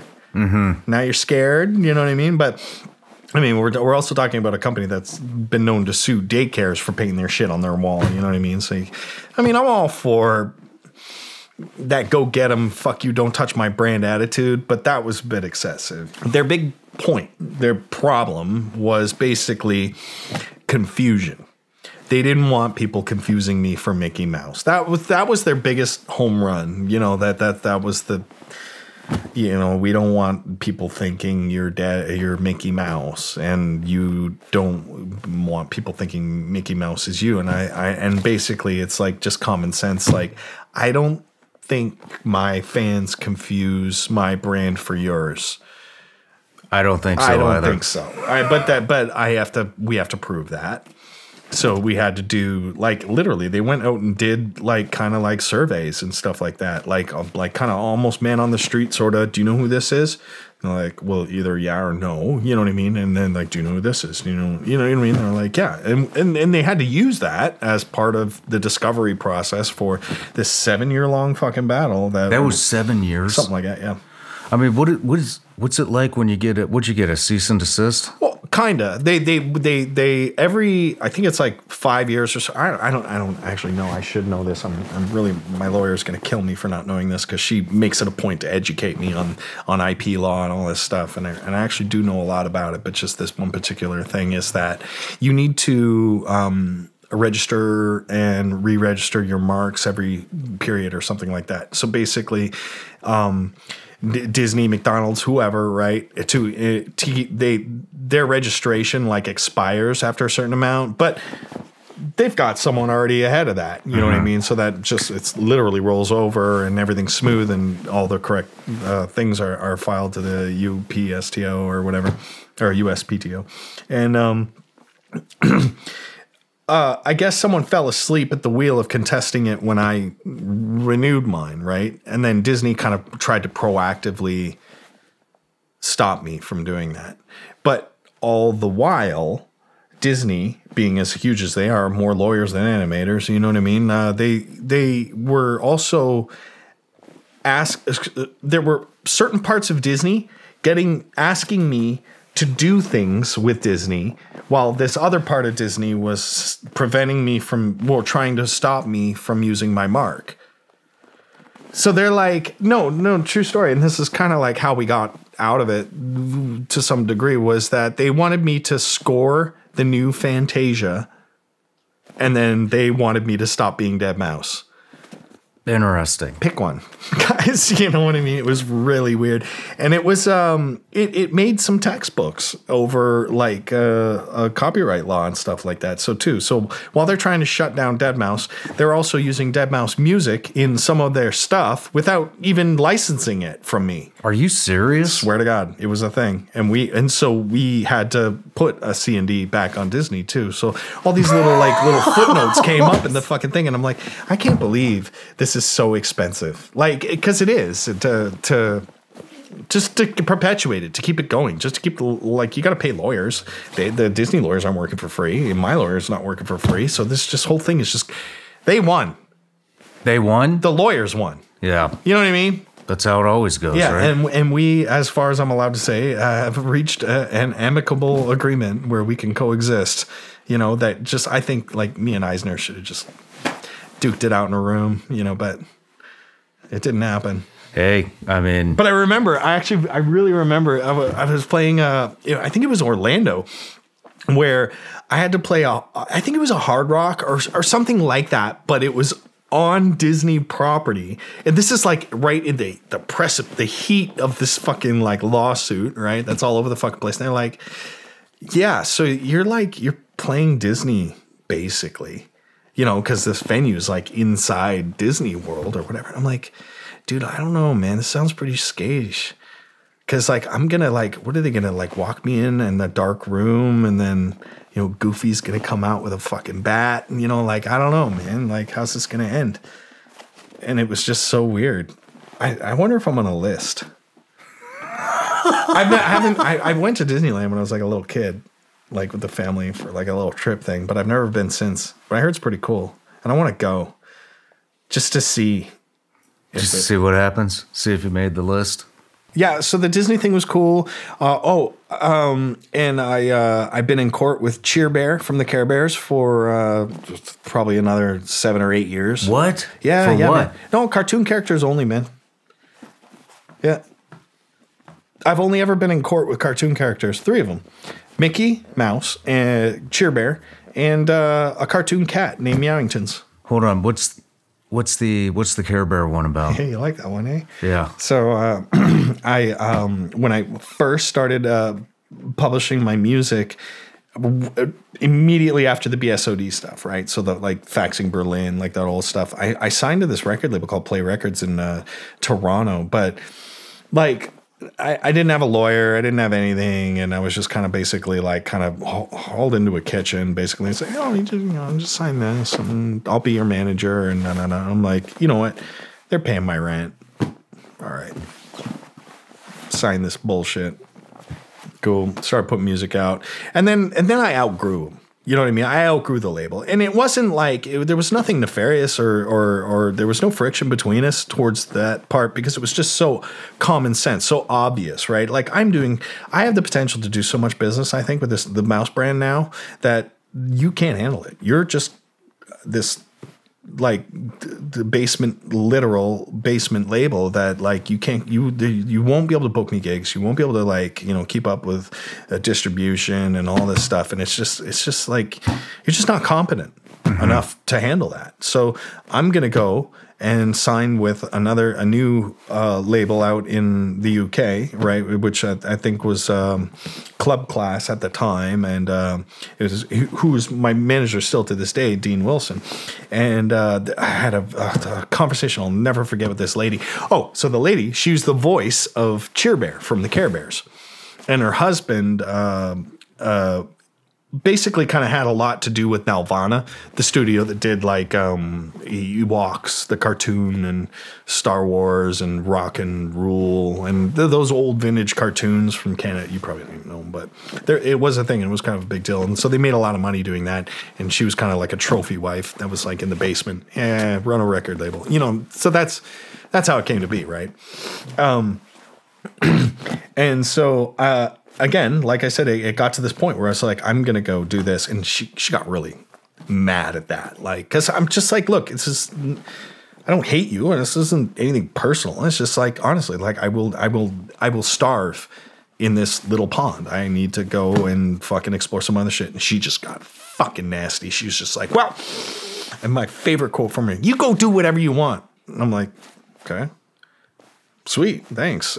She goes, you're not Tiesto. What Literal the quote. hell? She said that. And I went, you know what? Like, and maybe at the time it might have hurt my feelings a little bit, but now I love to say, you're right. I'm fucking Deadmau5. So anyway, it turned into this petty shit where it was just like, go do whatever you want, kind of like verbally said that to me. And I'm like, I guess that's all I need. You know what I mean? So I go to Dean and I disclosed everything to Dean. I said, well, Dean, I do have this thing with this like small label and whatever. And he's like, whatever, we'll work that out. Like, we're going to fucking shop you to EMI, like they can buy and sell them in a fucking minute. So whatever, it's all good. We'll work it out. And I'm like, okay, but just, like, I like transparency. I'm not like a shitty person business wise. So let's just fucking do this thing. And we did for 2-3 years. We developed Deadmau5 and we started Mousetrap and then we signed to EMI and I got some big fucking swinging dick lawyers out in the UK, Sheridan's. They represented the Beatles and Pink Floyd and all those guys. And I'm like, okay, this is good. The path to righteousness. Finally, a team big enough to, fucking do my shit. Then, some music comes out and I start making a lot more noise. And then all of a sudden I'm getting booked and I'm like, yes. So I'm playing like Ministry of Sound and Government and all these international nightclubs. And of course this gets back to Mel, right? And fucking Ghosts and Stuff comes out and it's a big hit. And then Mel's like, I got this contract that says you know what I mean? I'm like, oh, you fucking kidding me. Okay, whatever. Fine. I'll entertain it. You know what I mean? So then the lawyers started coming out, and it's like, she retains the rights to a lot of my early stuff that I made in that basement. You know what I mean? So it's been really petty. Yeah. So it's like she'll release these things every year. That's like, because she can. Yeah. You know what I mean? But I can also be a dick. I can refuse any remixes, any remakes, and any kind of like derivative works of those. I can shut those down because they need my approval. Not all is lost, but there are certain pieces of my earlier catalog that I just can't touch because that'll make her a dime. Damn. You know what I mean? I'm like, that sucks. But that's the business, honestly. So like, I'm not even that mad because you gotta get fucked a few times. You know what I mean? To learn a thing. You can't just, you know what I mean? And then be totally fine. Like TLC and Hammer and all these people. You know what I mean? Like no one's immune to it. So like that's maybe not advice for a beginning musician, but like if you really want to be active in this business and have a journey in there, you're gonna get fucked. Yeah, it's not if, it's who and when, and hopefully not so bad. And that honestly wasn't even that bad. I mean, it's just annoying and it's just a part of my story, but like I just wish it wasn't, but oh well, Yeah. And then so that's Cheer Bear, Mickey, and then Meowingtons, a cartoon cat.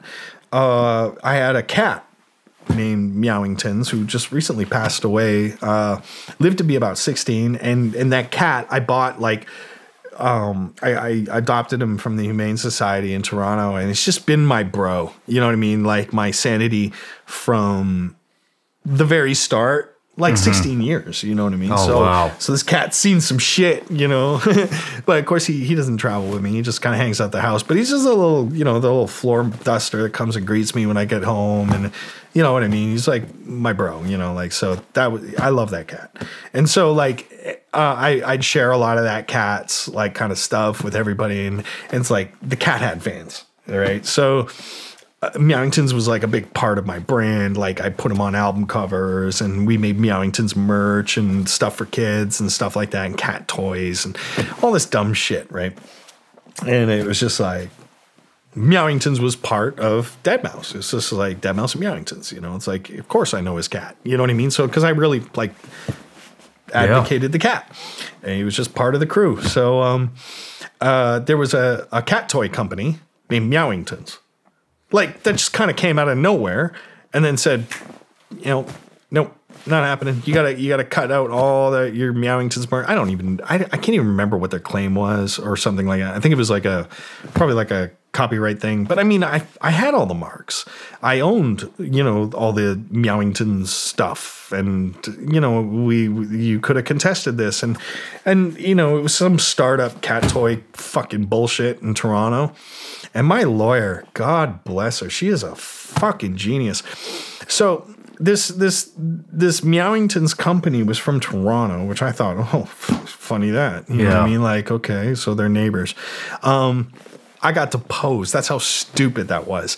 So by, a company run by like a 20-something-year-old girl, that does this thing, and I have to go sit through a deposition. Like, I'm like, dude, this is like something you do when you like kill somebody, defraud someone of millions, I don't know, embezzle company money or something serious, you know what I mean? But they just want the name Meowingtons. And I'm like, but that's my cat's name. And you know what I mean? It's like, it's nothing personal, dude. I'm not selling cat treats. I swear. I could, but that's a good idea, but I won't. Instead of just some coexist, fuck you, they just decide to take it in and make it a big deal. So it was my first deposition, so I was kind of like, I didn't know. Like, I didn't even get to depose for the Disney thing, right? So I'm thinking, like, this is going to be weird. Yeah. Right? So I'm in this deposition.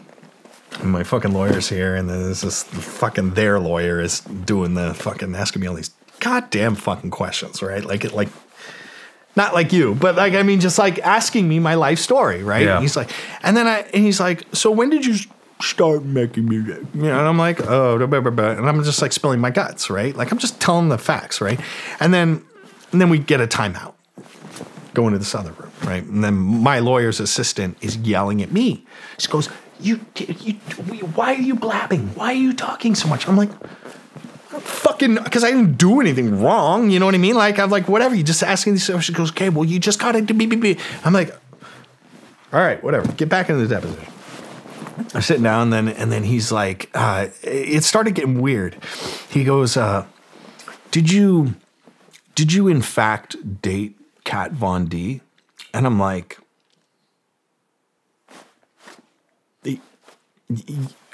Google it. Yes. You know what I mean? Like, why? He goes, did you know that Kat Von D was very good friends with Lemmy from Motorhead? Yes. What the fuck are you, what are you doing, dude? Like, and then he goes, did you know that Lemmy had a cat? And I'm like, no. Actually, I didn't know that. That's pretty funny. Cool story, bro. Do you know the cat's name? And I'm like, no. You're going to tell me, or do I have to Google it? Like, it just turned into like a big joke, because this guy he's like, I got him with this. And I'm like, hey, it's in there. He's like, did you know the cat's name was Meowingtons? I'm like, no. He's like, okay. Next question. You know what I mean? And then he starts asking all these stupid fucking questions. And my lawyer is like, shut up, you fucking idiot. You know what I mean? And then I'm like, holy shit, like, you can't say that. He goes, stop gaslighting my client, you fucking piece of shit. You're a piece of shit. And then the stenographer lady's like on fucking fire. My lawyer is just killing her. Like, and I'm like, oh my God, this is madness. Like, is this going to be my life? Is this a taste of like, like any weird copyright case that I run into with music or something like that? And then it turns out it was. And I was like, oh, dude, this is the worst. This is so TV weirdness. Stop it. And then my lawyer comes out for our turn to talk or whatever. And she just throws down this fucking envelope, like basically saying, okay, well, hey, Emma, is this your boyfriend? And she's like, yeah. Is your boyfriend a DJ? And she goes, yeah. And you guys don't know who Deadmau5 is? And she goes, no, not really. And then everyone's like kind of rolling their eyes, but okay, sure, that's your fucking claim. That's your claim because you can't disprove that they know me, you know. But fucking every fucking millennial in Toronto knew who I was at that time, right? And so okay, yeah. So basically, she's just trying to say you didn't name your company because Deadmau5 had a cat named fucking Meowingtons, and now you're just here to be a bitch, basically, right? Yeah. And so that was kind of the sell. And then she's like, yeah, no, we didn't know who he was. No. And she goes, is that your boyfriend? She's like, yeah, how long you been with him? She's like, I don't know, like 10 years, whatever. So your boyfriend's a DJ, right? And she's like, yeah, he plays at da-da-da. And okay, and your DJ boyfriend doesn't know who Deadmau5 is. And she's like, no. And she found a fucking picture of her boyfriend DJing, and she zooms in on the fucking CD player. My fucking name right across that. Shit, and then it just kind of went away. It was so fucking... I was like, Dina, you fucking madman. Like, holy shit, you are the best. That's I was awesome. like, oh my God. It's like, holy shit. Do you even try? Like, this is amazing. Still my lawyer. That's awesome. How I met her was even good. How'd you meet her? Dina? Yeah. Oh my God. I was on a tour bus with Tommy Lee. Tommy Lee had a little person on the bus because he was like kind of part of this band of this troupe of little people that were part of the Carnival of Sins themed tour. And his name was Mike Magara, Mighty Mike, they called him. And Mike was a little shit talker, heavy drinking little guy who just loved to fight everybody. And one time on the bus, he was just getting out of control, and we were all like kind of little sauce too, and we were fucking around. So we picked him up and we hung him out of the bus window, and we were in a parking lot, like a Mall of the America kind of thing, like just slowly driving around. We told the bus driver guy, we're like, hey, do a couple fucking laps, whatever. And we were holding Mike out of the bus window, like by his feet, and we're laughing our asses off and fucking whatever. We weren't gonna fucking kill him or anything, but then we just kind of pulled him back in. Well, it turns out somebody saw this and then called the police. So the police start kind of showing up. This is like when I'm like, this was that first tour, right? Basically, after we all got friendly and shit. And Tommy's assistant's like, fucking guys, I don't know what fucking, just gotta pack it up and close the fucking window and don't fucking come out, because we saw the blue lights and all this shit. And we're like, like what happened? What did we do? Oh, you know, like we're not doing anything. Like what? So Tony's on the phone with Tommy's lawyer, like dealing with shit. And then for whatever thing, he made it go away. And it turns out that somebody thought we were hanging a child out of the window of the bus and called the police, as they should. And but Tony had to basically say, look, it's not a child, but either way, it won't happen again. Yeah. It's Tommy Lee's in the back. Just let's not make this a thing. And I guess the cops were cool with it and laughed, and they had talked to the lawyer and stuff, and it all went away. And that was that. That was business as usual. Like, that was just pretty funny thing. But what made that funny is about 10 years later, I was going into a lawyer's office. I was getting a new lawyer, and they tell me her name's Dina. She reps all these people. She's like a great lawyer and all this stuff. And you go meet her, say hi, and deal with some unrelated, like other, she's not my lawyer, but I still had to deal with her kind of shit. So I go up to meet her, and she's cool. She's sitting at her desk. Oh, hi. And I'm like, hi, how you doing? She goes, oh, you're Joel. And I'm like, yeah, Joel. She goes, Joel Zimmerman. Yeah, cool. She goes, oh, cool. So what do you do? You do me. She really didn't know. And I'm like, oh, it's like DJ stuff. She goes, oh, okay. And she goes, oh, what's your DJ name? And I go, Deadmau5. And she just changed people in front of me. And she was like, it was you. And I was like, oh, shit. Like, I'm terrified because, like, I know Dina. Like, I knew her by reputation and the havoc she's done in the fucking legal business. Like, of all the lawyers you want to not like you, she's the last. And I was like, oh my God, I'm done. And I'm just like sinking in my chair, and she's like pointing her finger, and she's like, it was you. And I'm thinking, like, what? Like, dude, she's got to have like some weird person or something, or has me confused with someone else. I'm like, me what? What did I do? She goes, you were hanging Mike out of the tour bus with Tommy and even back in it, because she was the lawyer on the phone. Holy shit. When Tony had to call because she was representing Tommy at the fucking time. And we had a laugh. You're like, well, now you know what you're in like, for. Oh, there you go. She goes, every time I hear your name, it's always you and Tommy and you and Tommy. We're always getting in shit for something, but it was really funny. And then did she have to retain her? I retained her. That's my lawyer. Yeah, and she charges me hourly. Right on, man. No retainer. Well, there's another one too that I want to talk about. The Ferrari. Oh, yeah, there's not really much to it other than Ferrari just really got bent out of shape that I wrapped the Nyan Cat stuff on their car, which is funny because you know who had a bigger case than Ferrari? The guy that owned Nyan Cat. And he was chill as fuck. He was like, oh, that's funny, huh? And I'm like, but we're cool, right? And he's like, hell yeah. And I was like, okay, good. Because he was actually the only one that could have done something, really. Ferrari just kind of like sent us a C&D on it. And we're like, how do you C&D a Ferrari? You know what I mean? Like, You buy it, it's your property kind of thing. But technically not. There's some weird stuff with Ferrari, whereas even if you buy one, it's like they own a piece of like IP of it. You know what I mean? Not the vehicle, of course, or they can't come and take it. But they can send a C&D over or future sales and stuff like that. They can prevent you from buying a new one. Oh, okay. Like MSO or not MSO. Ferrari wishes they had an MSO. If you were on a list for a LaFerrari, I was definitely taken off.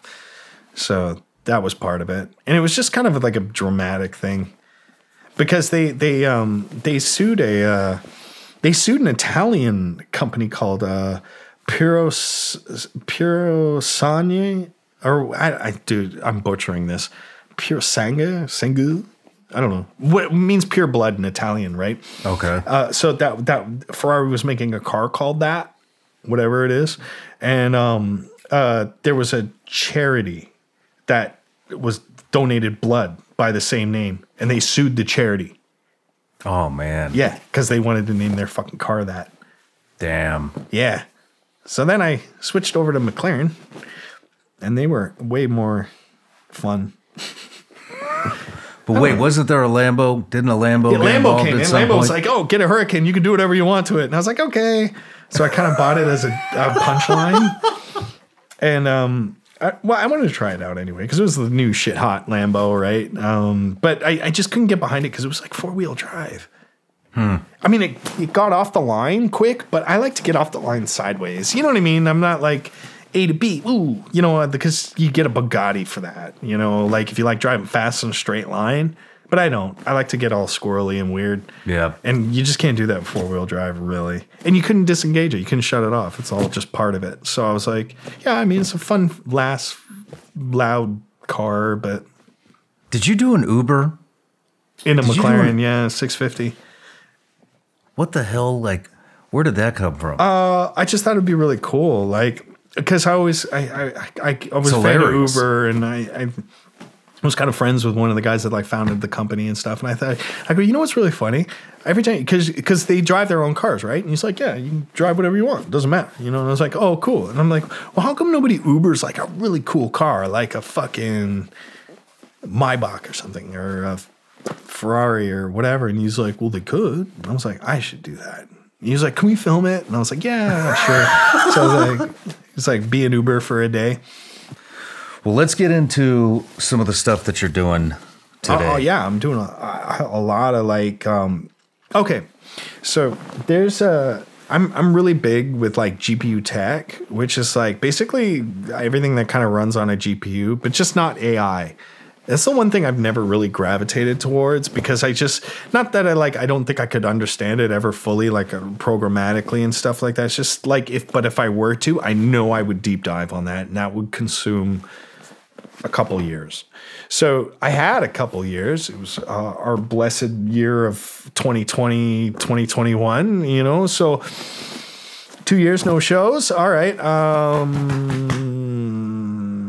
let's play with game engines. So Epic Games, the basically the company that makes Fortnite, as they're mostly known, they make an engine, which is like basically the backbone of a video game. Everything that runs in the background, it's kind of like the suite of tools that is used to make a video game, right? Mm-hmm. There are many engines. There are, but there are two pretty big engines, one being Unity, one being Unreal, because they're publicly accessible, they're free. Unreal, also their engine, they post all the code for it online, so it's open source. So if you want to modify the engine however you want, you can do that too and recompile it and make your own, So it's just been a really, really great thing, as it should be with billion-dollar companies, is where they share their technology so that people can do derivative works of it.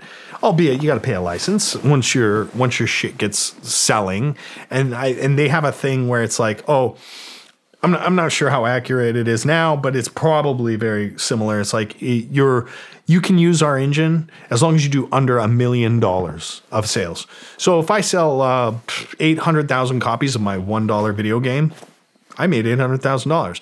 But I think it's after $1 million, they do 8% or something like that. I don't know. Don't quote me on that, but it's something fair. You know what I mean? And totally reasonable. You know what I mean? So it's a great thing to learn on. And that particular engine, Unreal Engine, has evolved into such a big set of tools that you could do virtual reality experiences, you could do video games, you could do DMX pre-visualization software, all sorts of crazy post-production video rendering tools. Most notably, what's that Star Trek guy, the bounty hunter with the little baby Yoda? What's the name of that show? Shit, dude, I don't know. I'm such a huge Star Trek fan. What is it? Mandalorian. There you go. Yeah, so the Mandalorian was actually, a lot of that used that video game engine. So they would do these XR volumes, basically. So they would have these LED screens that ran Unreal Engine scenery, rendering real time. So as the camera moved, the background would move in relation with the camera. So that's like a video game engine creating those live real time effects, which is insane. So that just goes to show you how high how of a level you could take those production tools. They're using them in major motion pictures and stuff like that. So it's badass tool set. So I'm working on a framework, which is a tool set within the tool set of real-time visualization software for what I do. Meaning that I could build my stage with the cube and all the LED panels and all the lights and all their beams and every little fucking thing that turns on and off on my stage.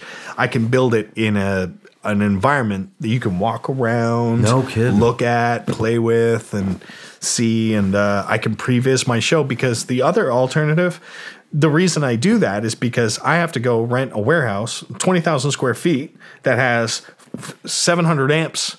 And then we have to build it, to test it, to previs it, to make sure it looks good. Because certain previs softwares are only so good. You know what I mean? You want to really get it in a room, turn off the lights, fog the lights, and see how it really looks, how it would look in a venue, and how it would behave. Because again, it's a simulation, but then there's like motor times and light colors and stuff like that you just can't really simulate properly. But I have found with Unreal Engine, I can simulate all that shit. So I just saved $20,000 a day, renting a warehouse and having 12 crew people and 80 computers, you know what I mean, by being able to pre-visit in this suite. So I'm thinking like, okay, well, that's good for me. How can I make this good for everybody, right? So I'm building a kind of framework that can be a virtual show, so to speak, right? Now I'm not putting all my bets on that, virtual shows are the future. They're not. They're a thing, but they're not the future. They're not going to replace shit. Nothing will ever replace you getting in a car with your friends and driving and getting lost and fucking puking in a fucking porta potty and you know what I mean, like, and you know what I mean, and just that's cool though. That's the event. You know what I mean? That's the shit. Those are the memories you take home from a show. You know what I mean? Not fucking what he did, not what he played. Maybe a couple songs and that shit. But honestly, dude, my concert memories are like just the crazy shit that happened. Getting there, being there. You know what I mean? And then out. You were just kind of like a passive purveyor, ringleader at that time. You know what I mean? It's like going to the circus and yelling at someone for like looking at, you know, where they're not supposed to at a certain time. It's stupid, right? So VR will never replace that. But it would be cool to have that kind of synchronization of that to a real show at the same time. Just because, like, shit, man, fucking Deadmau5 fucking leeching us $70 a fucking ticket. I mean, he's no Taylor Swift, but fuck, man, I think I'll just sit this one out or be at home. Or I'm not flying 5,000 miles to catch this one show I want to fucking catch. But I would gladly put $1 in a fucking machine and, you know, kind of watch it as a video game kind of thing as it unfolds kind of thing. So, and this also shows, I mean, this is everything from your angle too as well. Am I correct? No, you can freely navigate it like you would a video game. Well, what I mean is they could get what is it? A simulation? Would you call it a simulation? It's a hard thing to describe. If it's a simulation, I mean, I guess what I'm getting at is they can also get your perspective from up on the stage, correct? If they moved and positioned themselves up that way, if I design it that way, yes. Yeah, I could. That's pretty cool. I could, but the big challenge for me on that is it's not just creating, like, you know, a video game environment of my stage that does it. It's the cross communication protocols that need to happen in real time that can be interchangeable between the two things. One being the reality that I'm on this fucking cube, and then we have this like dark fiber or however we're fucking doing it to go to servers to distribute to thousands of other clients that same information. So they're all doing the same thing at the same time. So everyone's kind of having that similar experience. Yeah. Like everybody that goes to the show, they don't have the same experience.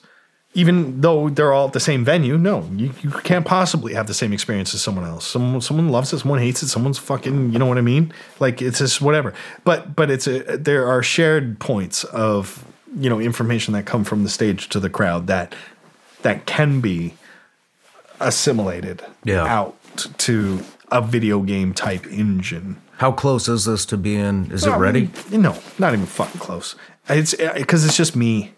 You know, and again, like I'm no fucking, like, I don't think I'm a genius. I'll admit, and I'll do this sometimes when it comes to, like, I'm a good generalist. I can pick up on tech really quick because I grew up with it and I understand it. And the ones that I've chosen to deep dive tend to have a common root of a new technology that comes out. So when a new technology comes out, I can say, oh, I understand how, like, actually 25% of this works, you know, or even 50 or 75. But here's the mystery shit. I got to take some time on that. But it's all very similar to how this works or this works. You know what I mean? So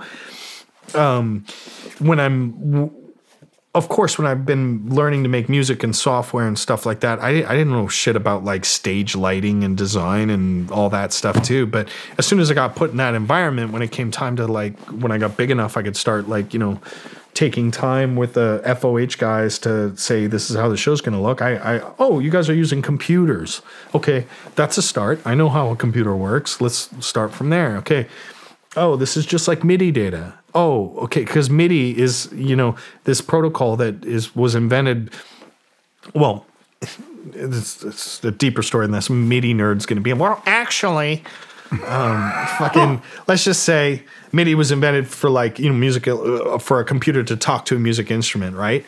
And now there's a protocol called DMX. Like, it's a very basic protocol that uses a computer to talk to a moving light to say, hey, do this, do this, do this, change color, turn on, use your beam, don't use the beam. The protocols are almost identical, like, because MIDI was actually derived from DMX, but anyway, very similar protocol. So when I'm looking at this, like what anyone else would look at this like computer screen and see all this alien code everywhere, they're like, this is how they control the lights. Holy shit! How do you know all this? I see it as, oh, that's cool. It's fucking 4-bit MIDI. Let's fucking do this and this and this and that. Okay, cool. And then I get more hands on to it. Of course, I learn shit because DMX is pretty old school. Now they use like ArtNet and fucking SACN and all the fucking acronyms you can think of for like all this new light tech and protocol and stuff like that. So I'm like, I pick up on it super quick, right? Do you think you'll do this with all your shows? Or just particular ones? Just particular ones. Because a lot of them, we call them throw and go shows.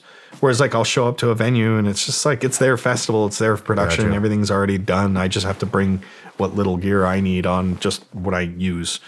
And then I'm off, another guy's on. You know what I mean? Yeah. But I do run a festival in Toronto called Veld Music Festival. Well, I don't run it, but I own it. Yeah. A piece of it. And so does Inc., Talal and Charles Caboth and Charles Felici, who's our business partners in that venture. And we're we just did our 10th year. Holy shit.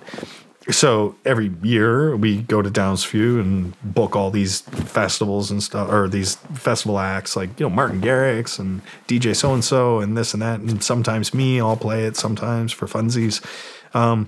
But like shit like that, I get a little more control over, obviously, because we're the production company that supplies all this stuff too. So, and that's another thing that I love to do is actually just, even if it's not for me, I've done Dylan Francis's rigs a few times. There are probably DJs out there that hate my fucking ass because I'm such a prick or I'm just not into what they're into. But I probably designed their stage and rented them product.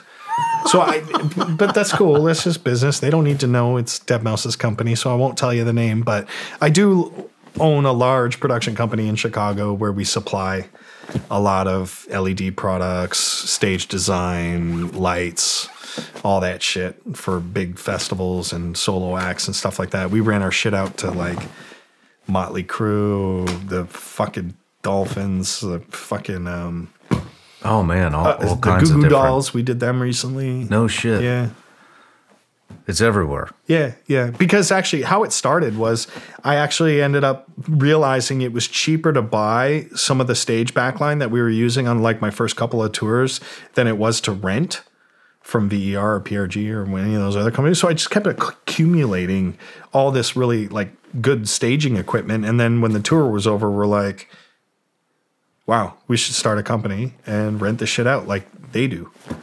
And so that's what we do. So now I think we have over 900 LED panels. Oh, wow. 600 fixtures easily.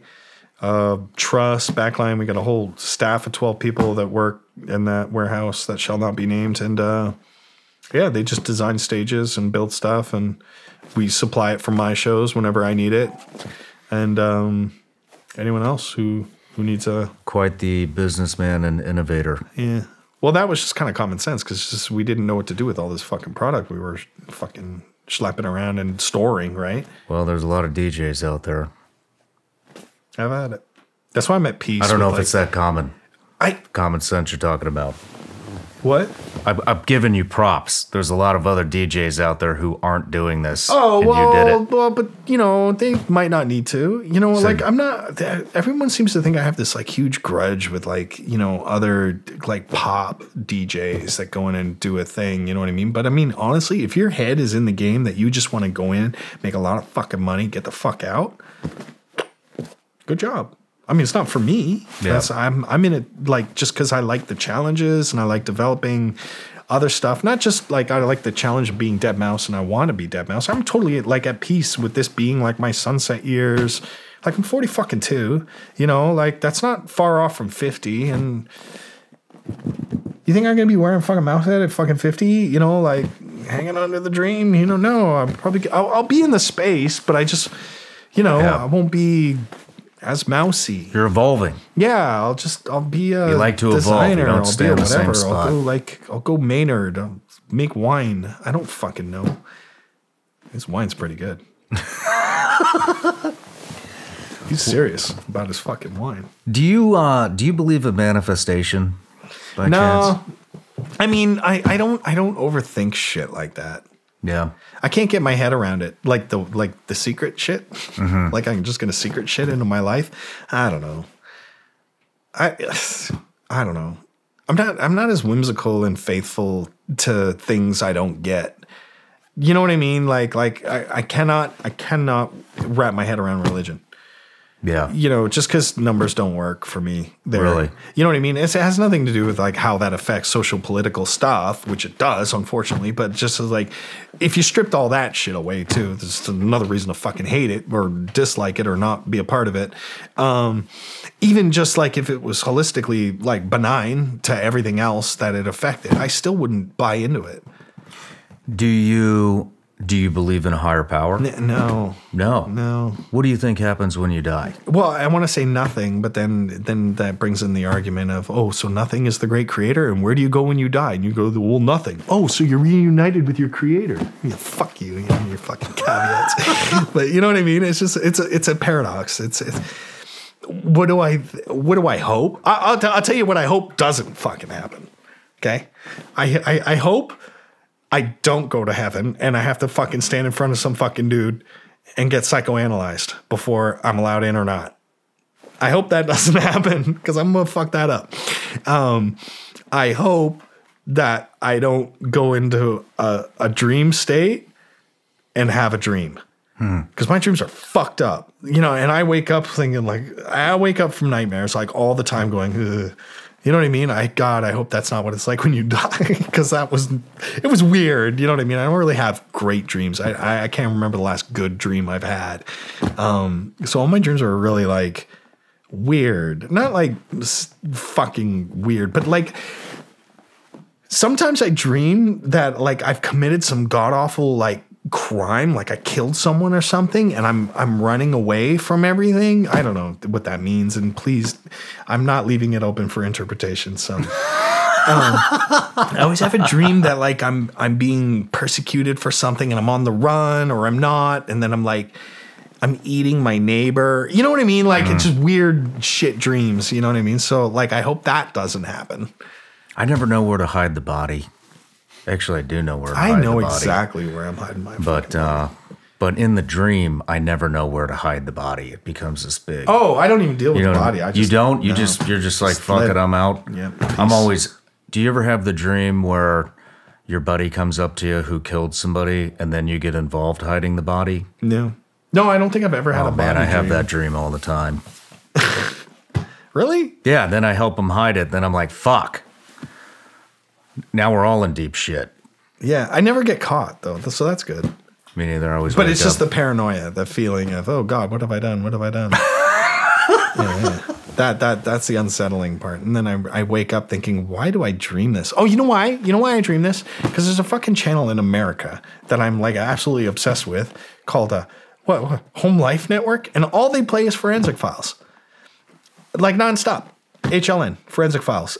Texas, here. Yeah, the Four Seasons everywhere, right? Just Forensic Files on repeat. And I watch it all the fucking... That's exactly why I... Do you ever watch... I can't even believe I'm about to say this. Do you ever... Paw Patrol? Fuck yeah. No. It is the dumbest shit. Do you ever watch this fucking show, Love is Blind? No. Oh my God, you gotta watch this shit. No, I can't. I can't watch reality things. It's fascinating. Well, you know they cast like I'd love to. They should make a show of them casting these people. What? They should make a show of them casting these people. Absolutely. It would Dude, American TV is just weird. Well, I don't really watch a lot of TV. I watch movies and documentaries. Yeah, I don't watch. Honestly, I don't even watch that much TV because, like, if I'm really that bored, I'll just go like play a video game or do something productive, like work on some problem with code or something.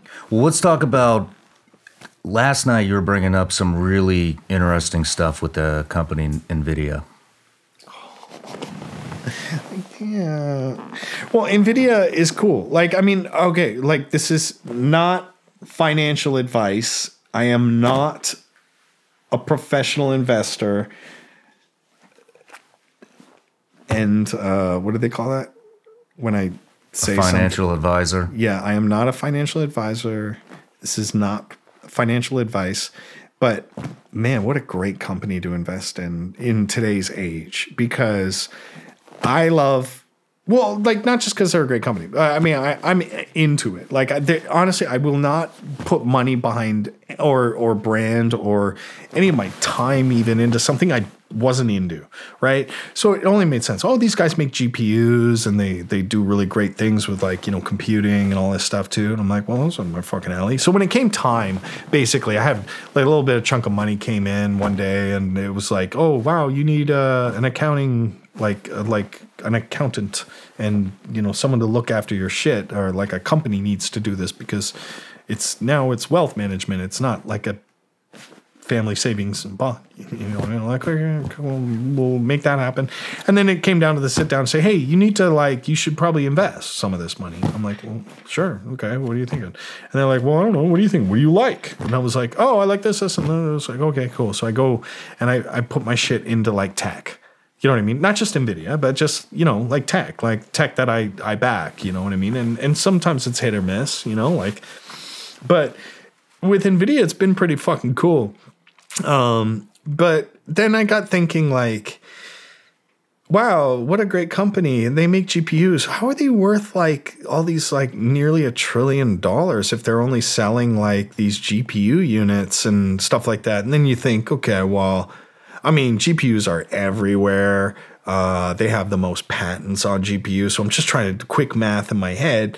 Like, okay, no, it can't just be game cards, like graphics cards for computers. So maybe they're doing graphic cards for other consoles, like PlayStations and stuff like that. That would be a big deal. No, they're not. Intel's doing it. Okay.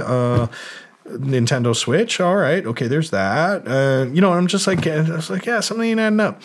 And then I read this article way back when, where there was this Israeli chip manufacturer called Mellanox, like basically wanting to sell the farm. And Mellanox, I believe, made chips for like three or four different chip manufacturing companies that had the rights to go in there and have that sanctioned, and fucking made their chips and then sent back to wherever the fuck they got to get sent. And I'm like, that's really weird. Oh, I guess that makes sense because it's a pretty specialized fucking factory. You can't just spring up a chip plant somewhere like overnight and for cheap or whatever, you know what I mean? And just all the shit that goes into chip manufacturing, that's got to be insane. So a lot of these companies were just kind of using this one manufacturer. And then I guess NVIDIA had this great idea. It's like, let's buy them. I'm like, holy fuck, that's a big boy move. I mean, they just spent like $4 billion on a new office in Santa Clara. Like, fuck, why not? Buy the cow. You know what I mean? Yeah. Why buy the milk? Basically was, I think, the thing with them. And I was like, wow, that's cool. And then now I'm talking to you nutbags and all you military guys over the last like little bit. I've just, for whatever, been like, I don't mean that disrespectfully. You know you're a little crazy. You have to be. So, like, for whatever reason, I just like kind of poke into, what's going on with, these things and stuff like that. Just not like at an investigatory level, just out of just sheer curiosity, just because I'm a curious person. And then I start becoming wise to the ways of how military contracts are obtained, because there was a company that I used to like use their product, Lemur, and they made touchscreen control surfaces for musicians. And I thought this was before iPads. And they were like the coolest fucking things ever. And I was like, wow, you can like touch the screen and move these faders, and you can design your faders all you want. This is before iPads, so this is how mind blowing it was to us, okay? I know. Every kid with a phone right now is like, So I went and I bought two of them, one for me and Steve, and we performed on them for a minute. And then Daft Punk actually used them for a minute too, and all this stuff. And then the iPad came out, and that just like kicked those to the curb, because the iPad was like actually cheaper. These things were like $4,000 for a piece of shit thing, and it was nowhere near as good as an iPad. But then when the iPad came out, me and Duda were like first in line, like at the Apple store, like, because we wanted to make a touchscreen controller stuff, and we did. And it was like, fucking, yeah, this is so much better. And I remember like talking about it some years later. And I go, remember lemurs? And he was like, yeah.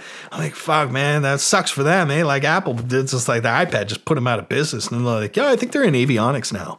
I was like, fuck, that's an interesting pivot. Well, good for them. At least they were able to fucking do whatever. But then they got some military contract.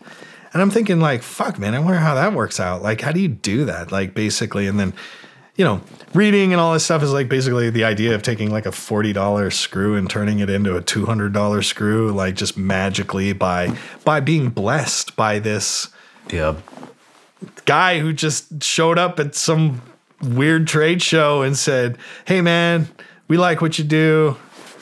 We'll take your entire stock. You know, at a factor of 120%. Like, done. You know, cool. Fuck the public sector. You know, like I'm going to make this stuff for the military. And I thought, wow, that's cool. I wish they could militarize like music because that would help me. I mean, there is some shit you could play that would definitely piss off a lot of people. But I mean, I think it is just, I mean, to have a company like that sending you stuff to just test out. I mean, that's pretty cool, man. Yeah, but that's kind of where I'm going with this is that I was like, fuck, man. So it's like military contracts are really interesting. You know what I mean? Because it's just like, it's got to be like if you wanted to make a product that you wanted like a military, the U.S. military, or whatever to scoop up. Yeah, I guess you'd have to kind of approach it the same way I'd approach trying to get signed by a major label, right? So a lot of it's handshaking. And work in a fucking room and having a solid product and all that stuff too that you can kind of at least convince somebody is better than